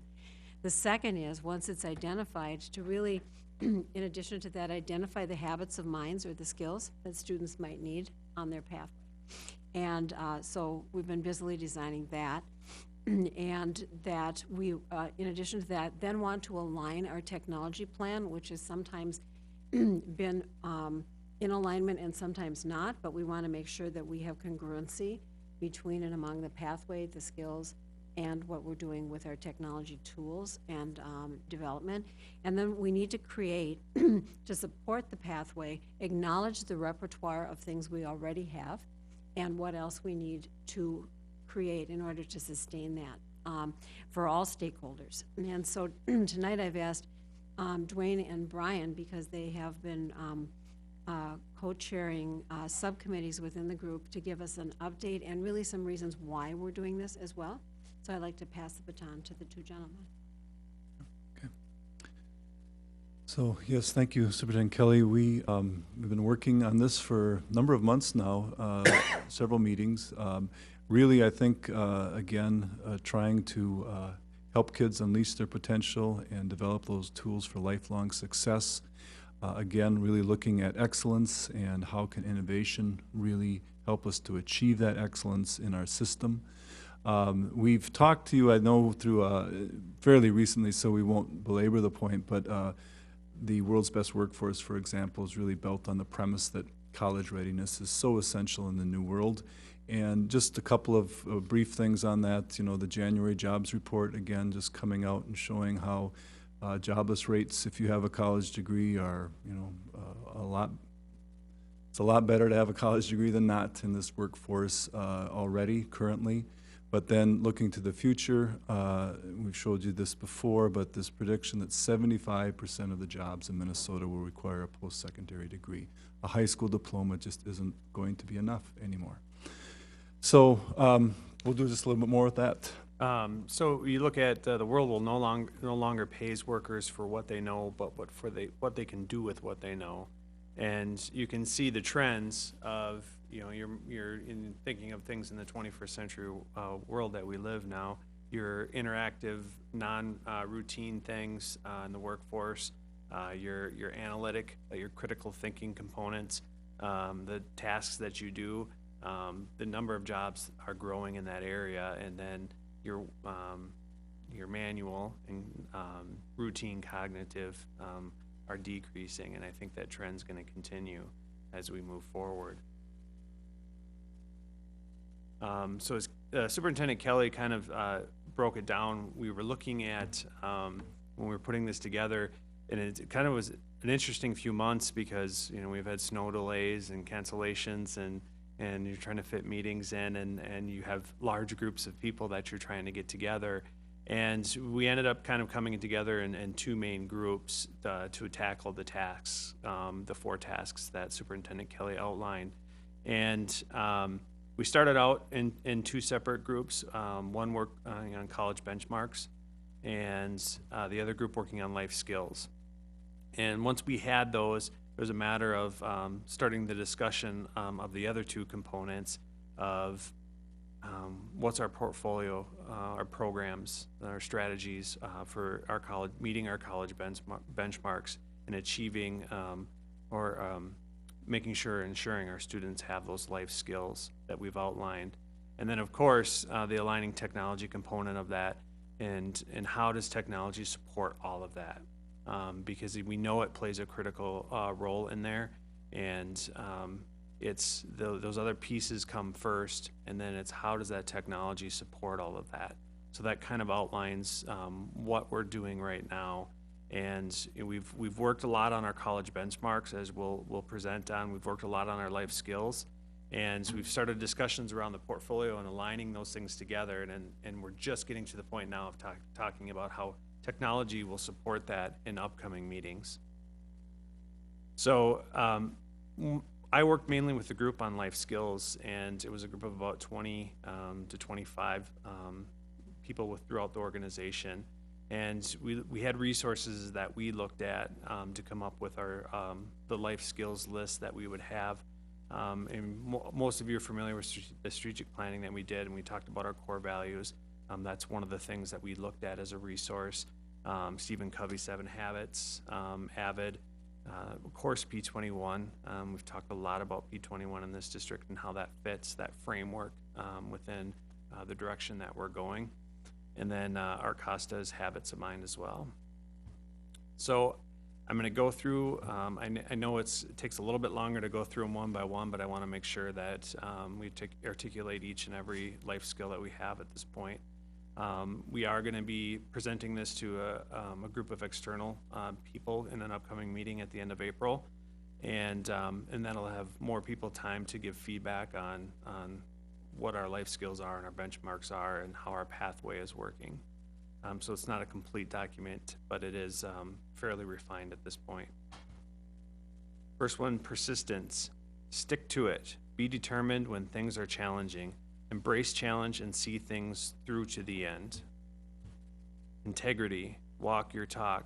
Be honest by being true to yourself and others. Innovation. Shape ideas into realities. Act on creative ideas to make a tangible, useful contribution. Collaboration. Work together. Work well with others to achieve shared goals. Creativity. Imagine. Demonstrate originality and inventiveness. Critical thinking. Pose good questions. Analyze and evaluate evidence. Identify problems, arguments, claims, and beliefs. Problem solving. Discover the opportunity. Use what is known to identify the problem and design a better solution. Talk about a Columbia Kennedy, design your future. Communication. Seek understanding. Listen effectively to decipher meaning and clearly share thoughts and ideas in appropriate and meaningful ways for a range of purposes. Managing impulsivity. Be mindful. Be calm. Think before acting and think of the impact on others and oneself. Self-direction. Take control of your own learning. Use time wisely and be able to work independently to achieve goals. Flexibility. Be adaptable. Understand, negotiate, and balance diverse views and beliefs to reach workable solutions, particularly in multicultural environments. Initiative. Do it. Be a leader and get things started. And finally, lifelong learning. Commit to curiosity. Never stop learning. Take risks and don't fear failure. We talk a lot about giving the students the opportunity to be okay with failing and be able to come up with, go back to the drawing board, that engineering process, go back to the drawing board and redesign and get to that solution at the end. So it goes with critical thinking. Before Dwayne starts, I'd like to say that these particular skills have been refined. There were many heated discussions on what they would be, how they would be spoken, what we would be saying, but the most important thing is our words, but we want to integrate this into the system so that we have a common language across the system, that it's embedded in the curriculum, and that students have multiple inoculations over time around these particular skills. So as Superintendent Kelly and Director Henneken said, in addition to those life skills then sort of attached to them is also this idea that we need to be strong in the core, that there is core knowledge and skills that are essential as well. So we wanted to establish benchmarks, in other words, to be able to tell people what is it that colleges are looking for? What do you need to be able to show that you can do and what you know in order for them to determine that you are indeed college ready. So we've looked at those benchmarks from our secondary and post-secondary institutions. And then we also looked at what are then our pre-K through 12th grade benchmarks that align to future college readiness. In other words, being able to talk about college readiness all the way down into pre-K. Is your child on path to go to college? And starting that conversation rather than in high school, starting that conversation as early as we can. So college benchmarks that we have looked at then, and again, as Director Hennekens was saying, this is a work in progress, so we're not completely finished yet, but some of the benchmarks then that we're looking at for early childhood, strong oral fluency in their home language, and beginning literacy skills, so that kids aren't coming to school without any idea what a letter is or how to spell their name, that those kinds of things are there, and that if their home language is Chinese or Spanish or English, that they speak that and they understand it well. We know that that is essential for cognitive development. That elementary grades, that our students meet or exceeds MCA reading standards by 3rd grade. Read well by 3rd grade. We know that that's a huge benchmark. If you're not reading well by 3rd grade, everything is going to be tougher. So really looking at that as a major benchmark for us. But then also meeting or exceeding MCA math standards by 5th grade, where we know the standards, again, really start to become more difficult. Once they get to middle school, really emphasizing, colleges do say now that your GPA is probably a better indicator of how you're going to do in college than the test scores that you get, because of the work ethic that it shows and how far you can go through true grit just by sticking with it. So a GPA of 3.0 or higher each semester, that they would meet or exceed reading standards by 6th grade, and that by 8th grade they would do the same for math. 8th grade is when algebra is now taught, and so really, again, a key indicator for us. 3rd grade reading, 8th grade math, those are major benchmarks in terms of our kids on a pathway to college readiness. And then when they get to high school, again, that really important piece of maintaining a GPA of 3.0 or higher, which again is really just saying that you are asserting yourself, that you are working hard, and that you sign up and you successfully complete 4 years of math. That's also one of those key indicators that kids who do that are much more likely to be ready for college and go on to college. We also are working on this one, the 3rd one, but how can we get more kids to complete at least one AP course and test? We know some kids would need lots of support to do that, but again, when kids do complete an AP course and take the test, we know that their chances of being successful in college go way up, even if they don't do extremely well in the course. And then finally, that major, probably the big benchmark that we kind of tie all this to is that 22 or higher on an ACT. 22 or higher, basically, at a minimum to get you into a state college. So obviously, those benchmarks would change depending upon what level of college you're looking to go into. So we're trying to lay this out, and we'd like to lay this out very carefully or very clearly, so parents, teachers, all stakeholders would really be able to talk about this throughout a student's career. So with that, then how are we going to get that done? As Director Henneken said also, the first thing we looked at then is our portfolio of programs. What are our strategies? What are we going to do to try to get kids to those benchmarks? And again, what we looked at in terms of our own district is what's working. And we know some things are working really well. For example, AVID and College Possible basically get kids to college, into college at close to 100% rate. It's, they just do incredible good work in doing that. We do know that College Possible does that through getting kids to put in additional effort. One reason that we've tried to replicate that at a middle school level this year and really have kids begin to get into that mode of thinking that it's about effort, it's about extra effort to get to those, to that destination of college. And then also to look at local, national, international program strategies that are successful in doing this. And there's a lot being written about this, a lot being studied on this, lots that we feel like we're learning from other districts, other countries even, which are very, very successful at getting kids to college. And then that final bullet, not to be afraid also, to fail also here with our own initiatives and to be able to pilot things that we think might be successful here in Columbia Heights, new ideas that come from within and build that. So just very quickly, this is a portfolio in the making, but and if you look at the very top in the blue, our portfolio, we hope, will promote college and career readiness while it also promotes life skills. So it's doing both. In other words, the life skills that Director Hennekens described are part and parcel of these courses. That's our goal. So it's not just to teach reading and math, but to really teach these career skills, these life skills that we think are so important. We have college prep courses like pre-AP and AP courses, arts and engineering, where we think that's going on right now. What are we going to add to that? What's going to be our key strategies underneath those college prep courses?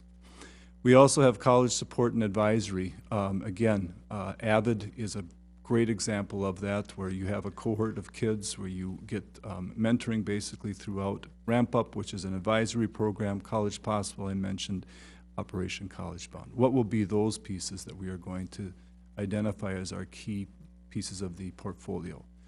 Career readiness courses for those kids who would like to go on to the more career side of maybe a technical degree. What are the technical? We do have some great technical courses. We just added another one this year with our multimedia production, where the kids are making the morning announcements, learning how to work the cameras.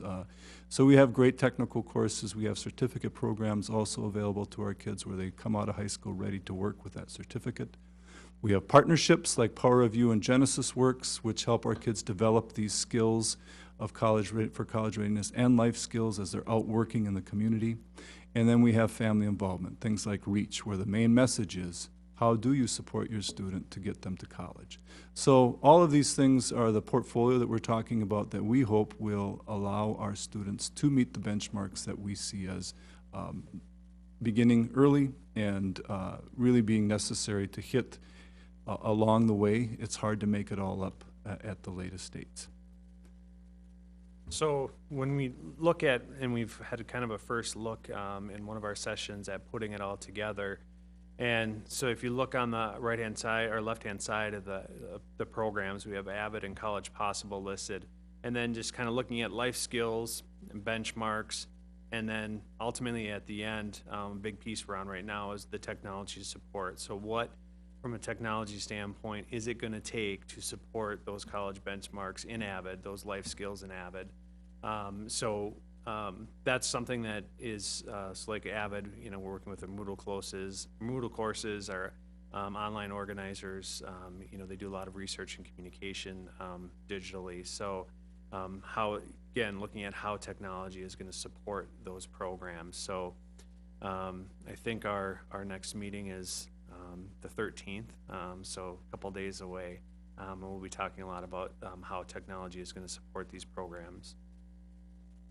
So this is just a review of our components and how we've kind of worked through things to this point and kind of where we're at right now. Again, we're looking at that portfolio and those strategies right now, and technology and how that's supporting it is the big focus right now, and of course refinement always as we work through the process. So we have some next steps. So like I said, we're going to continue to evaluate and refine as we move forward here. And this next meeting, develop a technology plan which supports the district college and career readiness portfolios. So the next meeting will be the foundation of that plan. So there'll be a lot of work behind scenes after that meeting, over the coming weeks, I'm sure, or month, to really iron that out. But a lot of the work will be done in the meeting in 2 days. And of course, we've got to be able to tell people about this, and developing communication materials on college and career readiness, including benchmarks and life skills. So really packaging everything up and when the final product and getting it out there so people understand, so our teachers understand. Again, Dwayne talked about common language. So we're all on the same page of these are our benchmarks. These are the life skills that the kids are going to get, students are going to get in Columbia Heights. And this is the technology that's going to support them. Anything to add? I think that's our presentation. Yep. Yeah, Laura. Of course, I always have something to say. When I was over at MSBA, I actually took a seminar on a school district who tested all, they gave the ACT test to all of their students as part of their curriculum. Since we would be looking at potentially getting into the point where we could have the students earn an associate's degree while they're still in high school, would we be considering incorporating something like that into the plan, but not for select students, but for all of them? Yes. I mean, and the practice tests and everything. Yeah, and I think it would be one of the steps that I would imagine that we will recommend is that the ACT become that measure for us at the high school that all kids take, and that helps everybody sort of get a gauge again on how college ready they are. In addition to that, really making sure that we're getting full use out of the Explorer, now called the Aspire test, and the Plan test, so that they're basically, again, benchmarks that align to ACT, so we can give those at a younger age, 8th grade and 10th grade, to be able to say, okay, here's how you're doing. And then probably at that 11th grade, giving the ACT. I believe that would be I'd be surprised if it isn't a recommendation coming forward. I guess my only thing I wonder about is if we'll beat the state to it. I think the state, the MDE is fast heading in that direction as well. So we maybe they'll give it to us and we won't have to pay for it. But I think we're heading that way. So yeah. Yeah, I was really fascinated to hear of their student involvement and how, and the district is at least twice as large as ours is, and they only had 6 students absent that day. Oh. Yeah. That's, Nobody was late. wow. Yeah, Yeah, that's impressive. And many students received higher grades than they expected, and the ones that realized that they could do much better if only they were improving in certain areas. It gave them, something that's like, wow, I can really do this.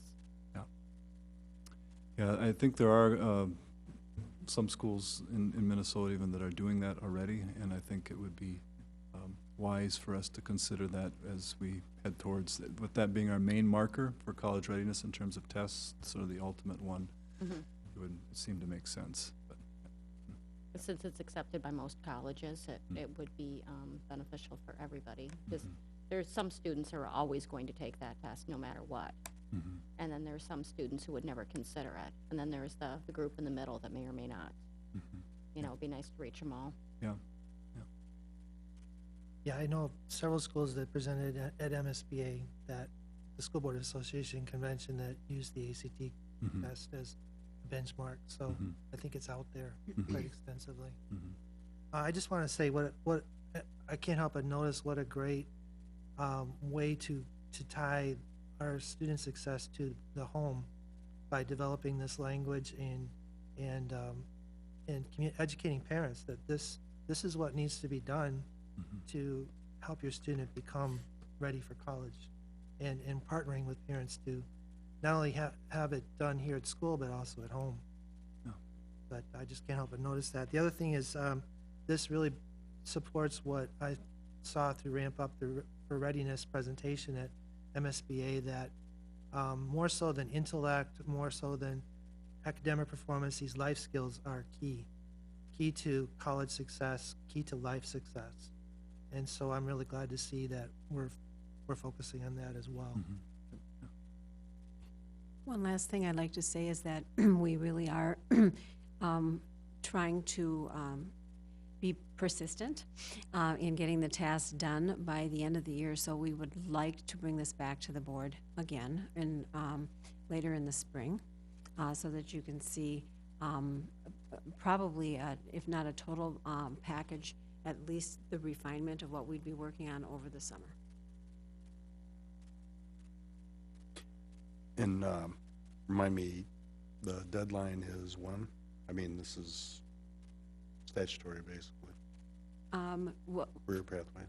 The career pathways for the World Best Workforce, that ties in to a certain year. That's what I was thinking of, yeah. For us, this is an undertaking that's internal that will support the World's Best Workforce.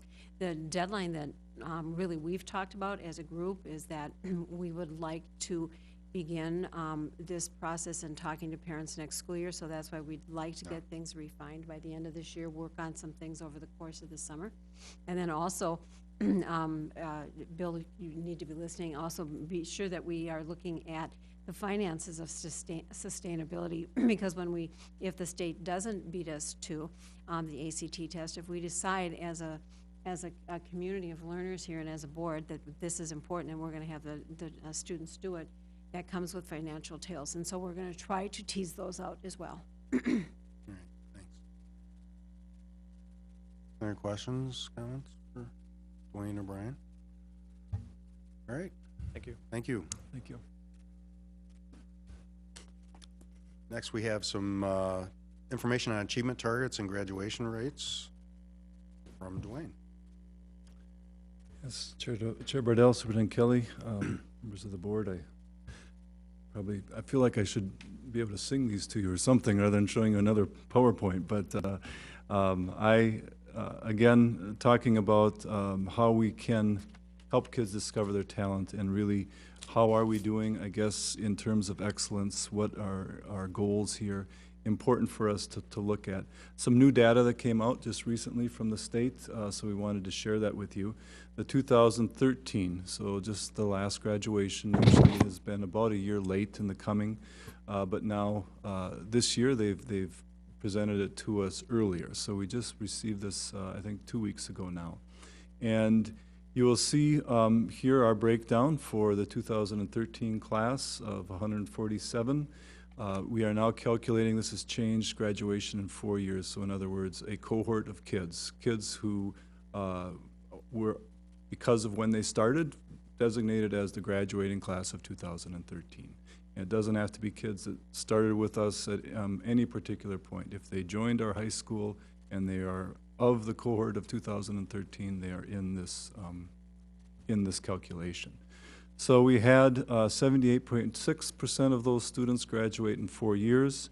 We have 9.1% of those kids continuing. In other words, they weren't quite done, so they had to go to summer school or are getting their working at an ALC perhaps. We had 10.7% that dropped out. So those who we know are not in school, we're not in school any longer. And then 1.6 that we lost track of. So you can see where that translates into numbers. I think, and sometimes when we're talking about such an important statistic that maybe the numbers are more important. Those are individual kids, and obviously each one very important. So how does that look then for us over time? This is our trend for Columbia Heights. You can see that it's been fairly stable, not a great deal of increase or decrease.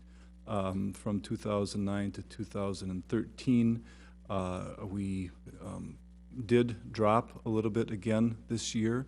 That represents about 3 students. So when we're talking about 146 kids, you know, it's talking a few kids are going to make your percent, your graduation percentage go up or down quite a bit. But again, too many. We would like to see that higher, and I know the high school is working very hard to do that. The other thing that we like to do is then compare ourselves to the state, and so how are we doing comparatively? So you'll see that the first line there is the state average of 79.5, so we were slightly below that. We did not have calculated graduation rates for American Indian and Asian because you have to have a minimum number of students for that to take place. So they weren't able to do that statistically. Black, though, we are 25 percentage points above the state average, 17, close to 18 percentage points above the state average for Hispanic. We're below by 4.3% for white, above 6.1 for English learner, above 3.5 for special education, and above 12% for the state average of free and reduced lunch. So we like to break it down as well by cell to see how we are doing in addition to overall. So I think those statistics obviously are very important and we need to share those with you, but I also want to make sure that we talk just real quickly, what are some of the things then that the high school is doing to make sure that we reach as many kids as we possibly can. We have advisory check-ins that go in with all students, but especially those who are most concerned about. This year we have 3 Check-in Connect mentors who work with students who are most at risk of dropping out. They each have a caseload of students. That's their job, to see those kids every day, to see that they're coming, that they're getting what they need, and that they're staying on the track to graduate. We have an after-school homework lab that meets, that kids can come to and get busing home.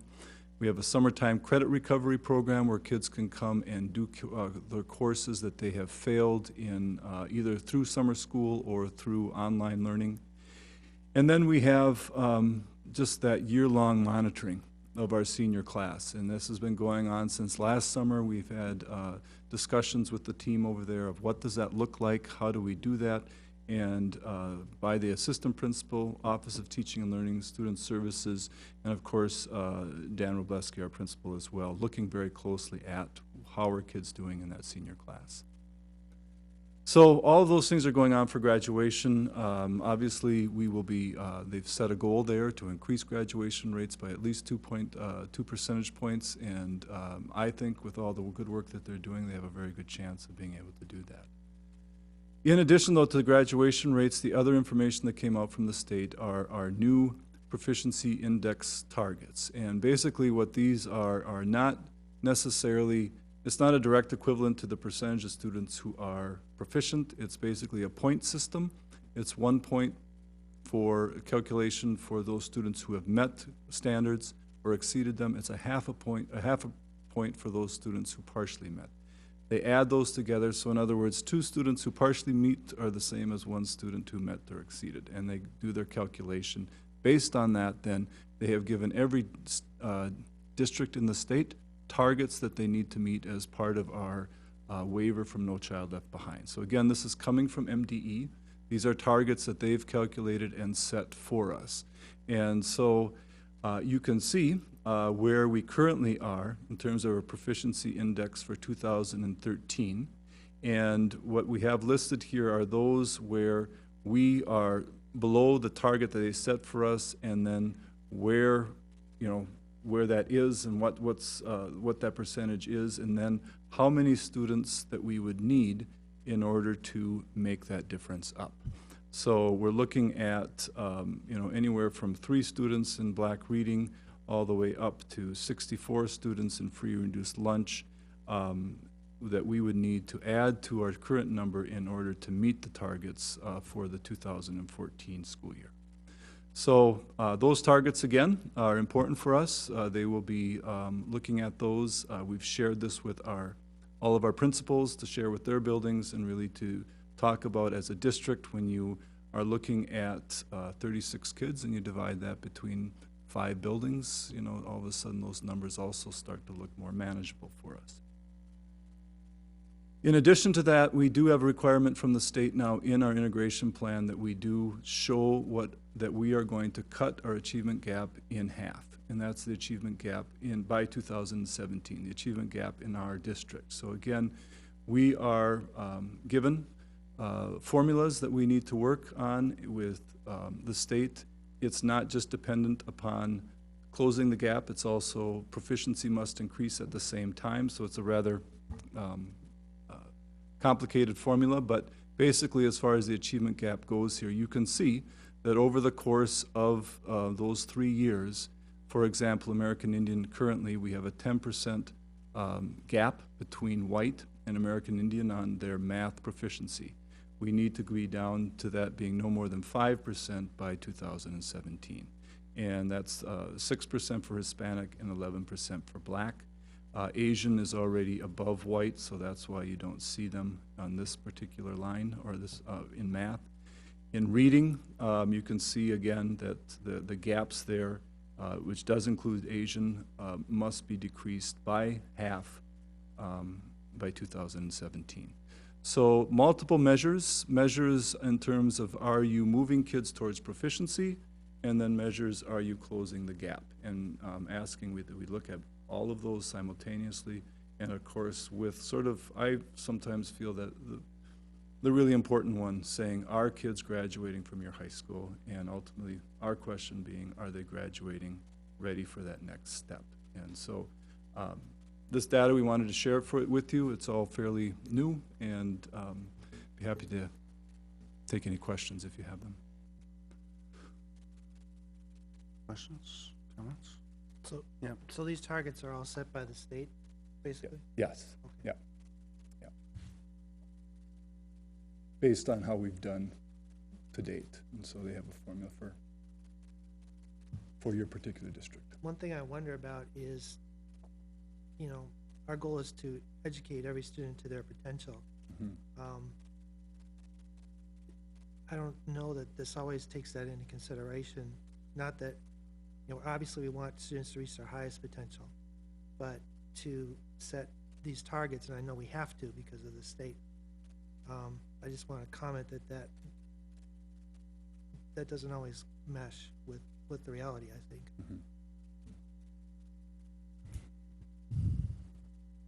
I was just thinking that, I mean, as far as this, I mean, those are individual kids. You have to reach each one of those kids. Even, you know, when I look at, you know, at reducing these gaps and reducing these gaps by half in a couple of years, I wonder about the other half of those kids that aren't reaching those goals. So I kind of find it sad. Yeah. Yeah, I think it is our greatest challenge is, you know, to be able to make sure every kid gets what they need, gets what they need, and I think the teachers do work very hard to do that, obviously with varying degrees of success, but by and large, I think there's incredible work that goes on in those buildings on a day-to-day basis. We do tend to be more successful with groups I mean, the state's setting these goals, but we're more successful in this district of meeting the needs of those students than the state does at large. Yeah. But they didn't. Some of the goals that they set are. I just don't. I don't think they're high enough to really meet the potential of the students that are involved. Even though I know it's a lot of hard work, but. Like I said, I just find it sad. All right. Thanks, Dwayne. Thank you. All right. Next, Nicole Hallaby and Bill Holmgren are going to give us an update on special education. Mine went down already. Chair Bardell, members of the board, Superintendent Kelly, we don't have a fancy PowerPoint, but we'd like to say that the special education department in the area of finance is definitely working toward the district mission of excellence and fiscal responsibility. That's why I have Director Holmgren with me.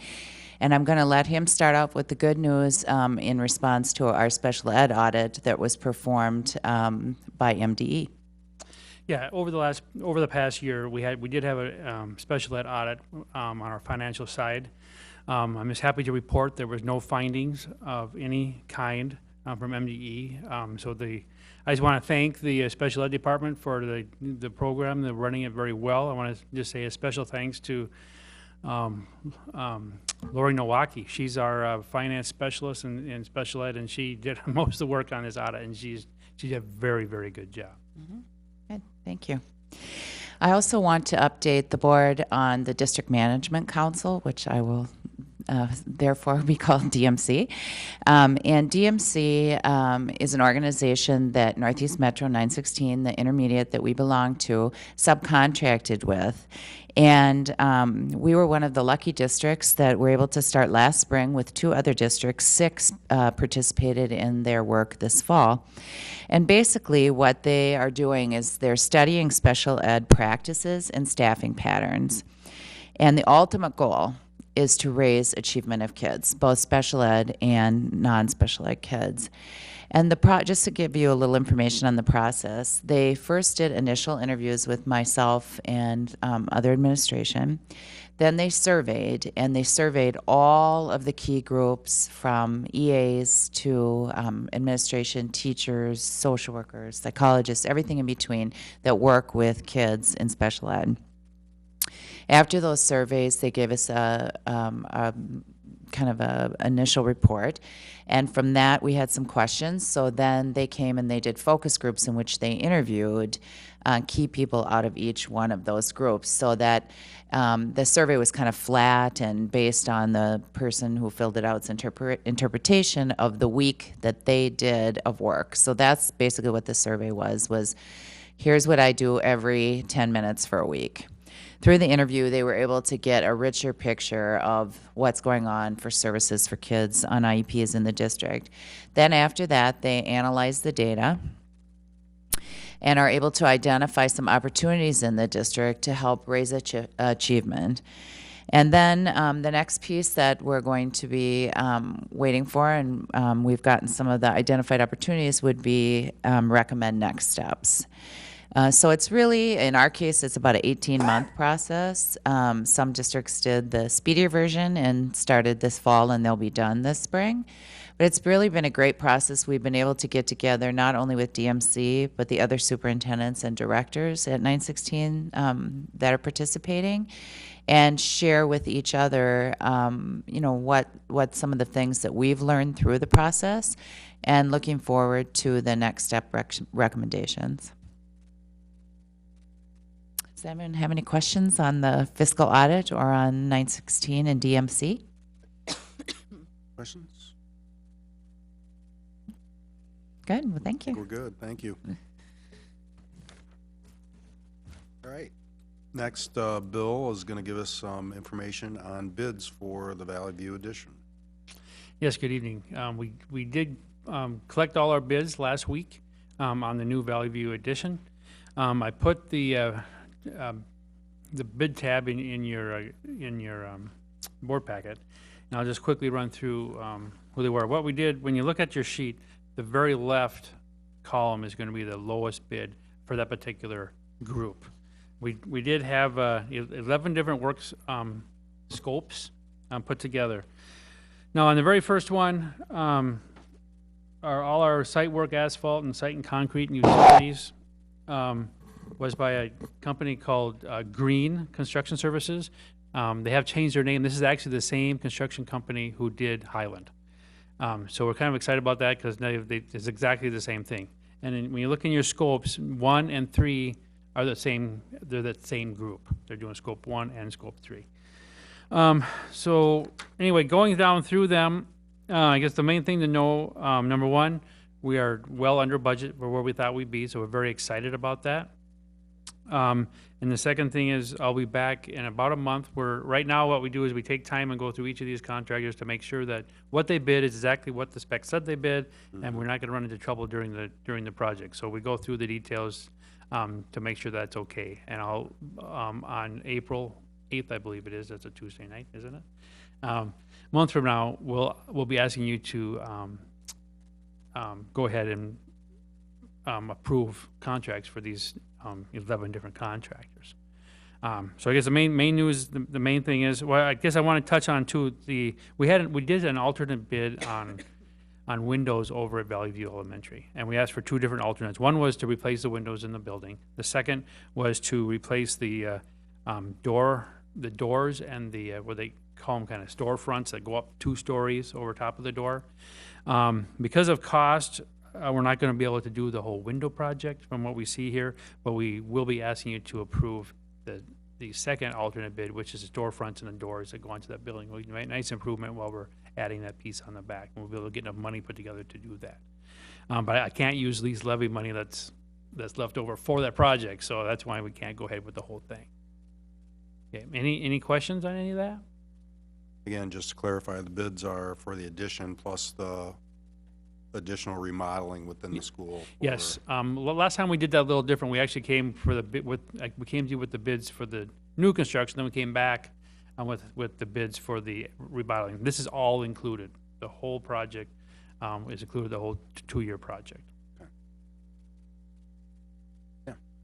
Will we have possibly have different companies work on different phases of the project?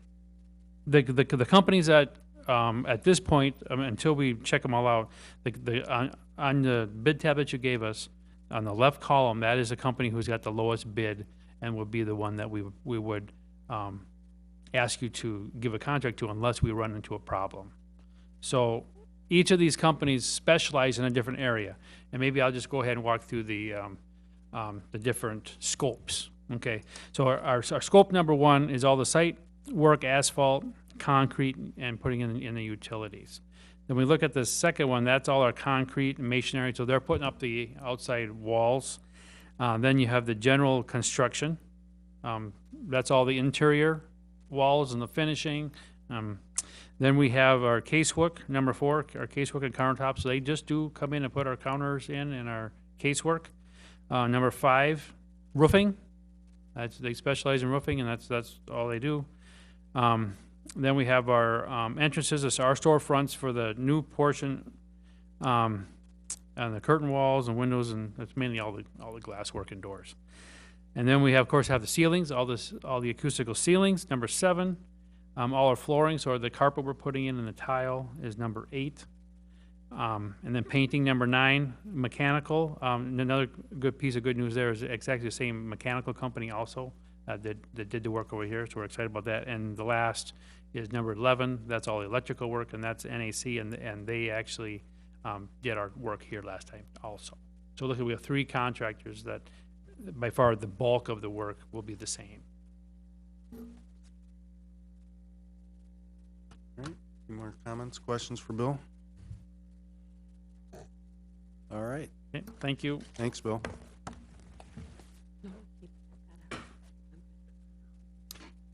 All right, next on our agenda, action items. We have a second reading of board policies, and I'll just read through them real quick. 406, public-private personnel data. 414, mandated reporting of child neglect or abuse. 503, student attendance. 506, student discipline. 515, protection, privacy of public records. 516, student medications. 521, student disability, non-discrimination. 604, instructional curriculum. 610, field trips. 618, assessment of student achievement. 619, staff development for standards.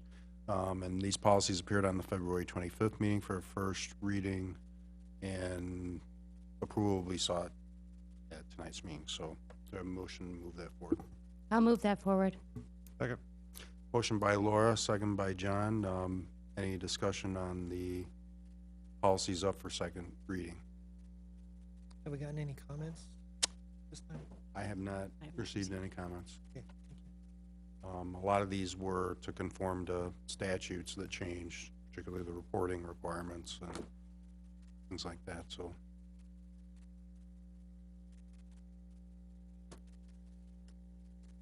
I actually do have one comment. One of the questions that I had was with regards to student medications and with regards to the use of inhalers, and that students are permitted to have their prescribed inhalers with them, you know, rather than in a locked office. So, anyway, that was just a comment that I thought I should mention. That it's a big concern. Director Hollaby, do you have anything that you'd like to comment on with that as well? Mm-hmm. I agree with Member Palmer. I just wanted to clarify for parents with very young children, that would be for children who could demonstrate with the doctor's order and who can demonstrate that they know when appropriate to use it, trained by our personal nurse, Joanne Larson, and signed off by her. So if a parent had an extremely young child who wasn't skilled in using it, it would be kept in the health aid office. So, thanks. Yeah, I've just had a recent experience now Yeah. with being able to use it with one of my children having Right. to use an inhaler, so. Yeah, and you're correct. I just wanted to assure parents of like kindergartners or something that we're not sending them out with their own. Oh, no, inhaler. Yeah. usually that's a parent thing, Yeah, you know. They yeah. know. Okay, So. thanks. Thanks. All right, any comments on, questions on policies?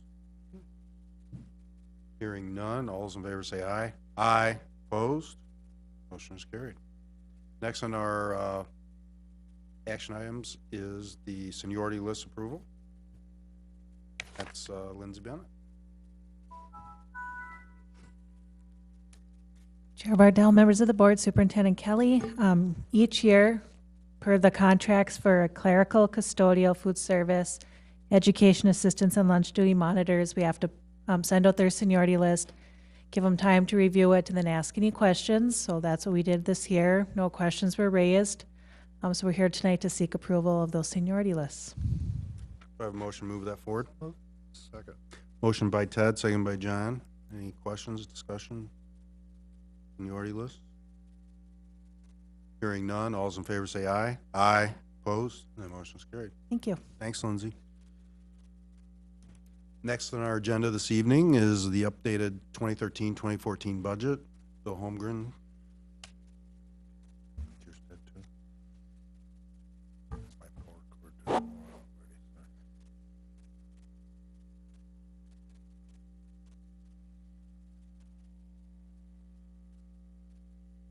Chair Bardell, member of the board, and Superintendent Kathy Kelly.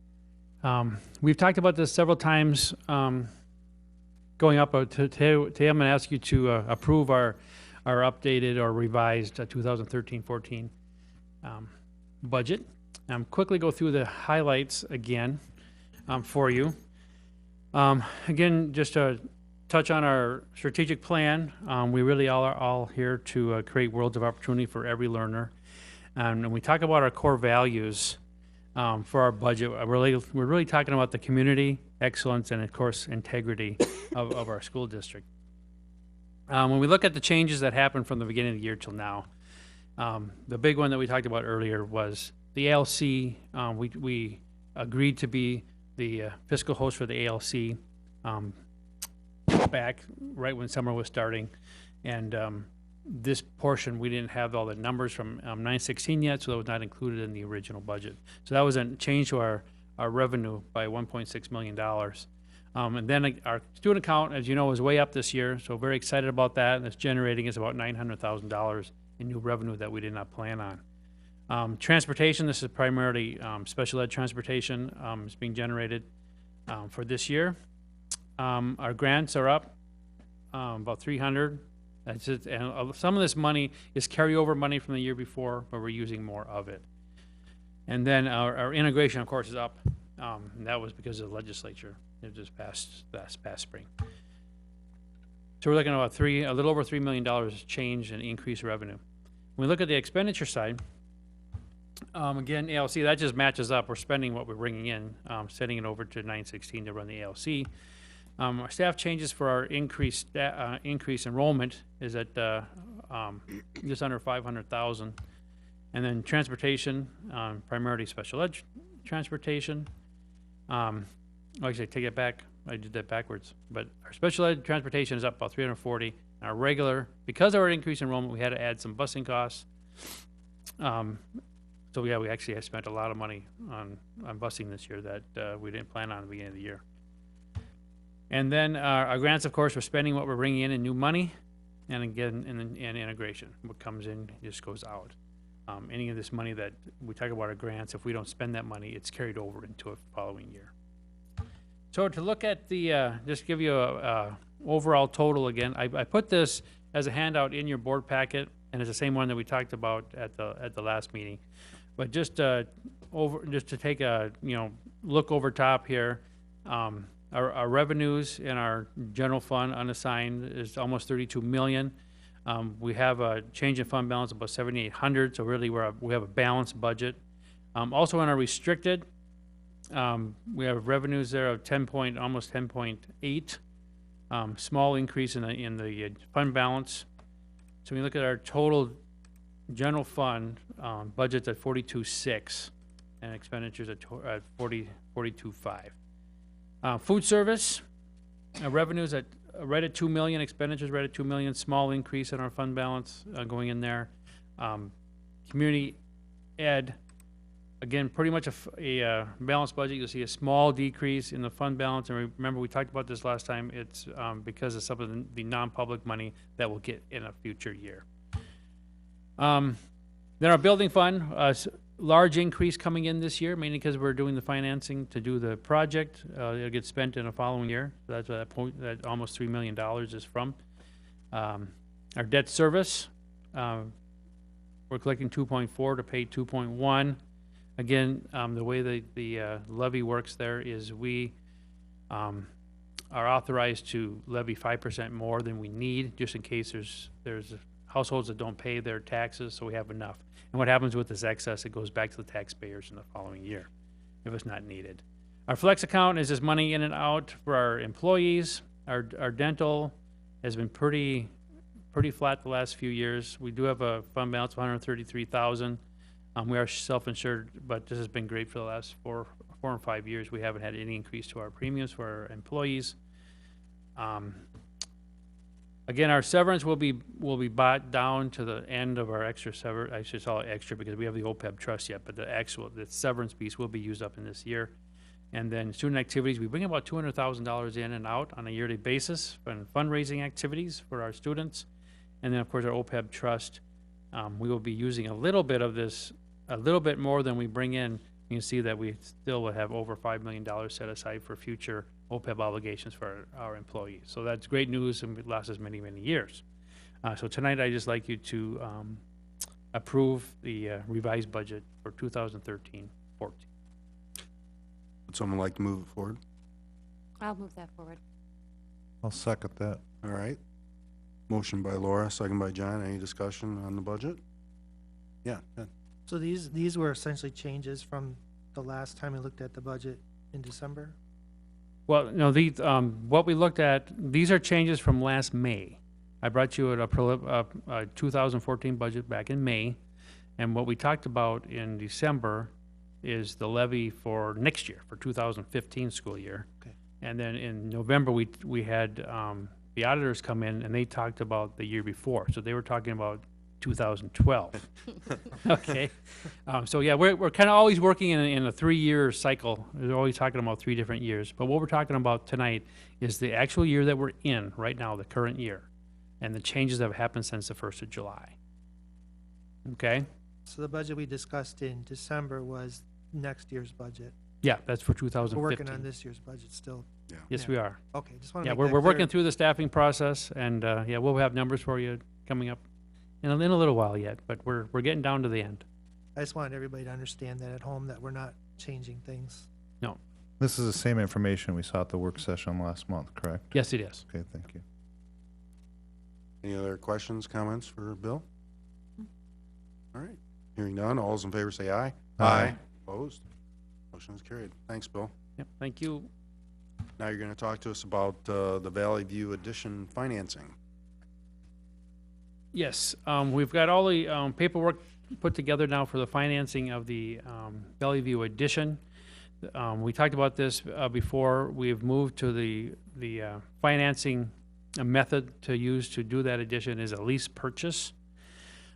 This is exactly the way we did it for Highland project. And when you look at the lease, there's multiple pages. I know it's a little bit much to put all in there, but it is the same as we did. But and really, what this does, it develops a ground lease to put the building on, because we can't just go out and borrow money. by state law, we can't do that, but we can do a lease purchase. So the way we do this is we put a ground lease together for in this case, Northeast Bank. They are putting up the dollars to add the addition onto the building, and then we lease it back from them for a period of 20 years. And then it's ours to own. So it's really the same as borrowing money and doing it, but this is the way legally that we have to do it to get it done. So what I'm asking you tonight is just to authorize a resolution to okay this lease with the Northeast Bank. The closing date will actually be on April 1st. I'll move that forward. I'll second this. Motion by Scott, second by Laura. Any discussion before I read the resolution? Yeah. Just want to make sure this is a competitive rate then. As far as Yes, the lease. what we did is we went back and looked at bonds sold. Actually, it was a different school district, but just a few months ago, and again, then we got a rate from the bank at the same time, and they were almost identical. I think it's very nice to be able to use Northeast Bank as a local bank and to be involved in our school district. Whereas if we would have done it the other way, it would have been money from New York or California. It's not from here, so it's when it was so close. That's why we went this route. Yeah, I like the fact that we're keeping the money in our community. Yeah, absolutely. All right. Then also, go ahead. I was just going to say one thing that is makes me a little nervous is that we're actually leasing the property from the bank, but since it's a local bank, I don't think the chances of us not being able to complete the lease are very strong. So I think we have a good opportunity. Yeah, I guess I just want to reiterate that. I mean, our financial situation, we're in a very strong position. I mean, I know we're going to use general fund money to pay these payments, but I don't have any doubt that we'll be able to make these payments over this period of time. All right. Just quickly read the resolution here. Resolution approving and authorizing the execution of a lease agreement, a ground lease agreement, and related documents and certificates. Be it resolved by the School Board of Independent School District Number 13, Columbia Heights, State of Minnesota, as follows. 1, the lease agreement and the ground lease agreement and related documents together, the agreements, are hereby approved substantially in the form presented to this board and on file in the office of the clerk. The district superintendent. 2, the district superintendent is hereby authorized to execute the agreements and any related documents thereto on behalf of the district and to execute such other certificates, documents, and agreements as may be necessary and appropriate to effectuate the transactions contemplated by the agreements and said related documents. The agreements and the related documents may contain such necessary and appropriate variations, omissions, and insertions as the superintendent shall determine to be necessary, and the execution thereof shall be conclusive evidence of such determination and its approval by the board. 3, lessee reasonably anticipates that it will not issue tax-exempt obligations, not including private activity bonds, as defined in Section 141 of the Internal Revenue Code of 1986, as amended, in an aggregate amount of excess of $10 million during the calendar year in which the lease commences. Thus, the lease is designated as a qualified tax-exempt obligation for purposes of Section 265BC of the Internal Revenue Code of 1986, as amended, relating to deductibility of interest by financial institutions. And that's it. Any further questions or discussion on the lease? Yeah. I guess the other thing that I'm concerned about, and I'm sure we have some confidence in, is that the enrollment continues to hold before we commit to the lease. Any comments on that? Well, I guess you can see what's happened this year, Ted. We anticipated about a 1% increase in our enrollment. It's more like 3%. So we actually have quite a few more kids than we anticipated, and they haven't fallen off. So some years we see kind of a trail off sometimes at the end of the year. But if you look at our elementary schools, we have 2 of them well over 500 students, and the other one very close to it. And we haven't saw that for years. So we really are seeing strength in our elementary schools, and we certainly expect those students to continue in our district and to move up through the higher grade levels. I'd also like to make the additional comment that in Valley View's case, They are way above, exceeding expectations in all categories, and we are still housing their 4-year-old program and cannot embed the pre-K kids down at Valley View. They're up here because we are out of room. There's literally no place to put the children.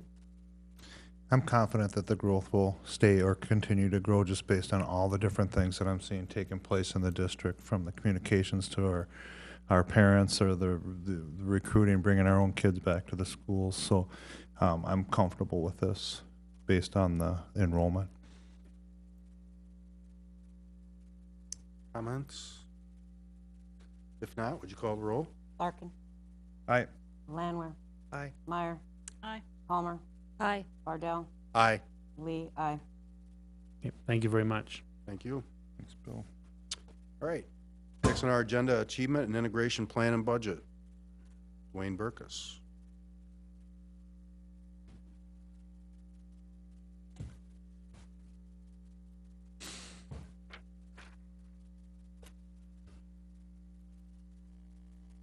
Chair Bardell, Superintendent Kelly, members of the board. Last board meeting, I did come and talk to you about the Achievement Integration Grant and talk to you about how we really are, again, working for excellence, and how can we use this funding for moving forward in the area of achievement and integration.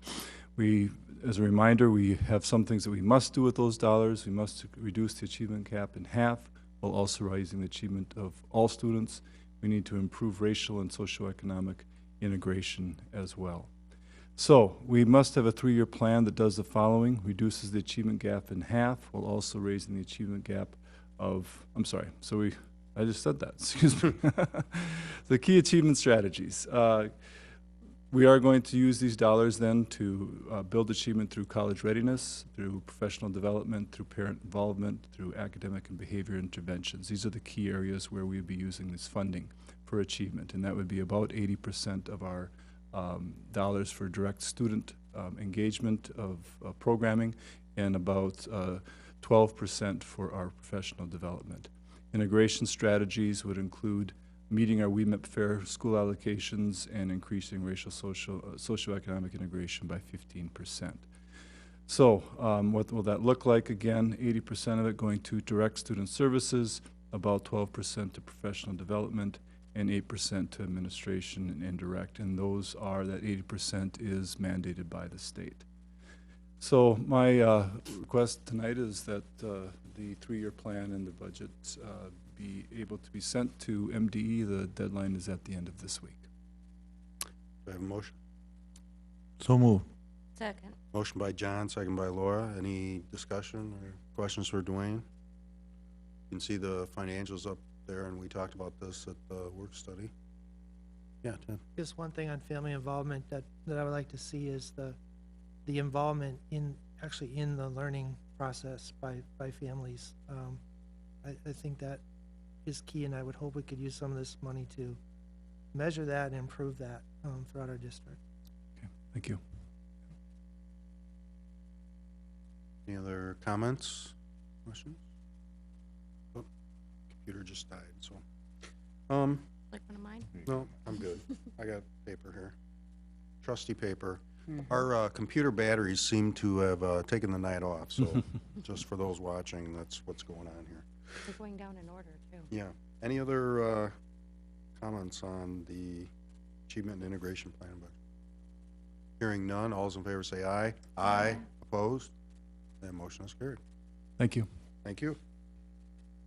Next on our agenda, Nicole's going to tell us about the 2014-2015 school calendar.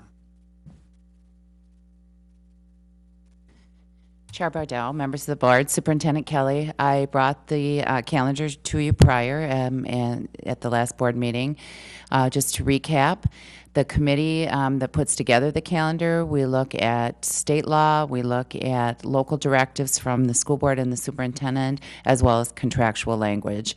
And we have teachers, parents, non-licensed people that are staff, admin on the committee.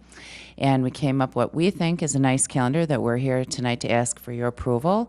First day will be Tuesday, September 2nd, day after Labor Day, and the last day will be Friday, June 4th.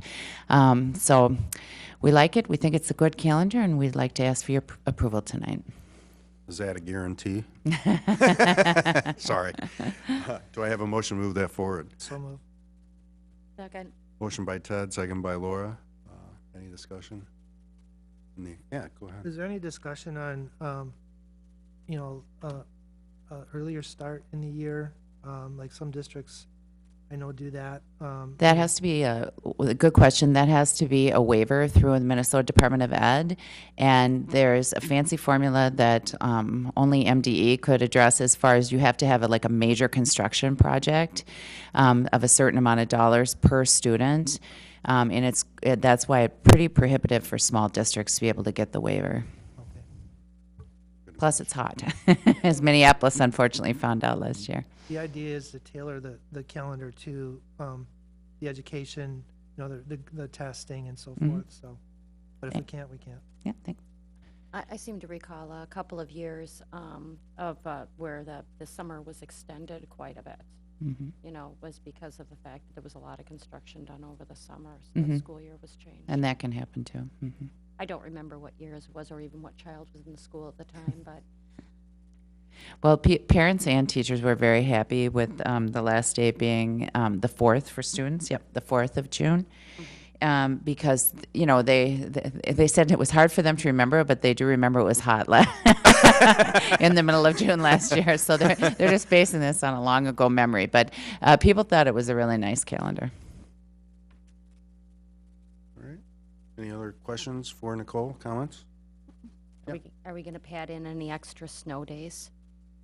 We build our calendar based on, people have asked that, and we build our calendar based on contractual language and on the maximum amount of days for student contact, because we believe in student achievement and we believe in following our contracts. So that's how we build our calendar, and we're fortunate enough to exceed the state requirements for days, so fingers crossed. Yep. Okay. All right. Hearing no more discussion, all those in favor say aye. Aye. Opposed? The motion is carried. Thank you very much. All right. Last on our agenda this evening, our scheduled agenda, board chair election. Just to recap, Mr. Landwehr and I are running for board chair.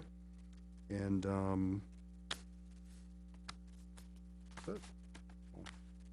want to call a roll? Larkin, Bardell. Landwehr, Meyer, Landwehr. Palmer, Landwehr. Bardell, Bardell. Lee, Bardell. All right. 3-3 tie. Any board topics this evening? I'm just going to talk about empty bowls again and make sure that everybody gets over to Immersion Hall tomorrow, 4:30 p.m. 4:30. 4:30 p.m. Immersion Hall. Yes, and I do believe there will be some entertainment provided from some students over at the academy. So, kind of excited about that. Good program. It is. Yes. Any other board topics? You sure? I'm sure. Hearing none, we'll adjourn this meeting at 9:42.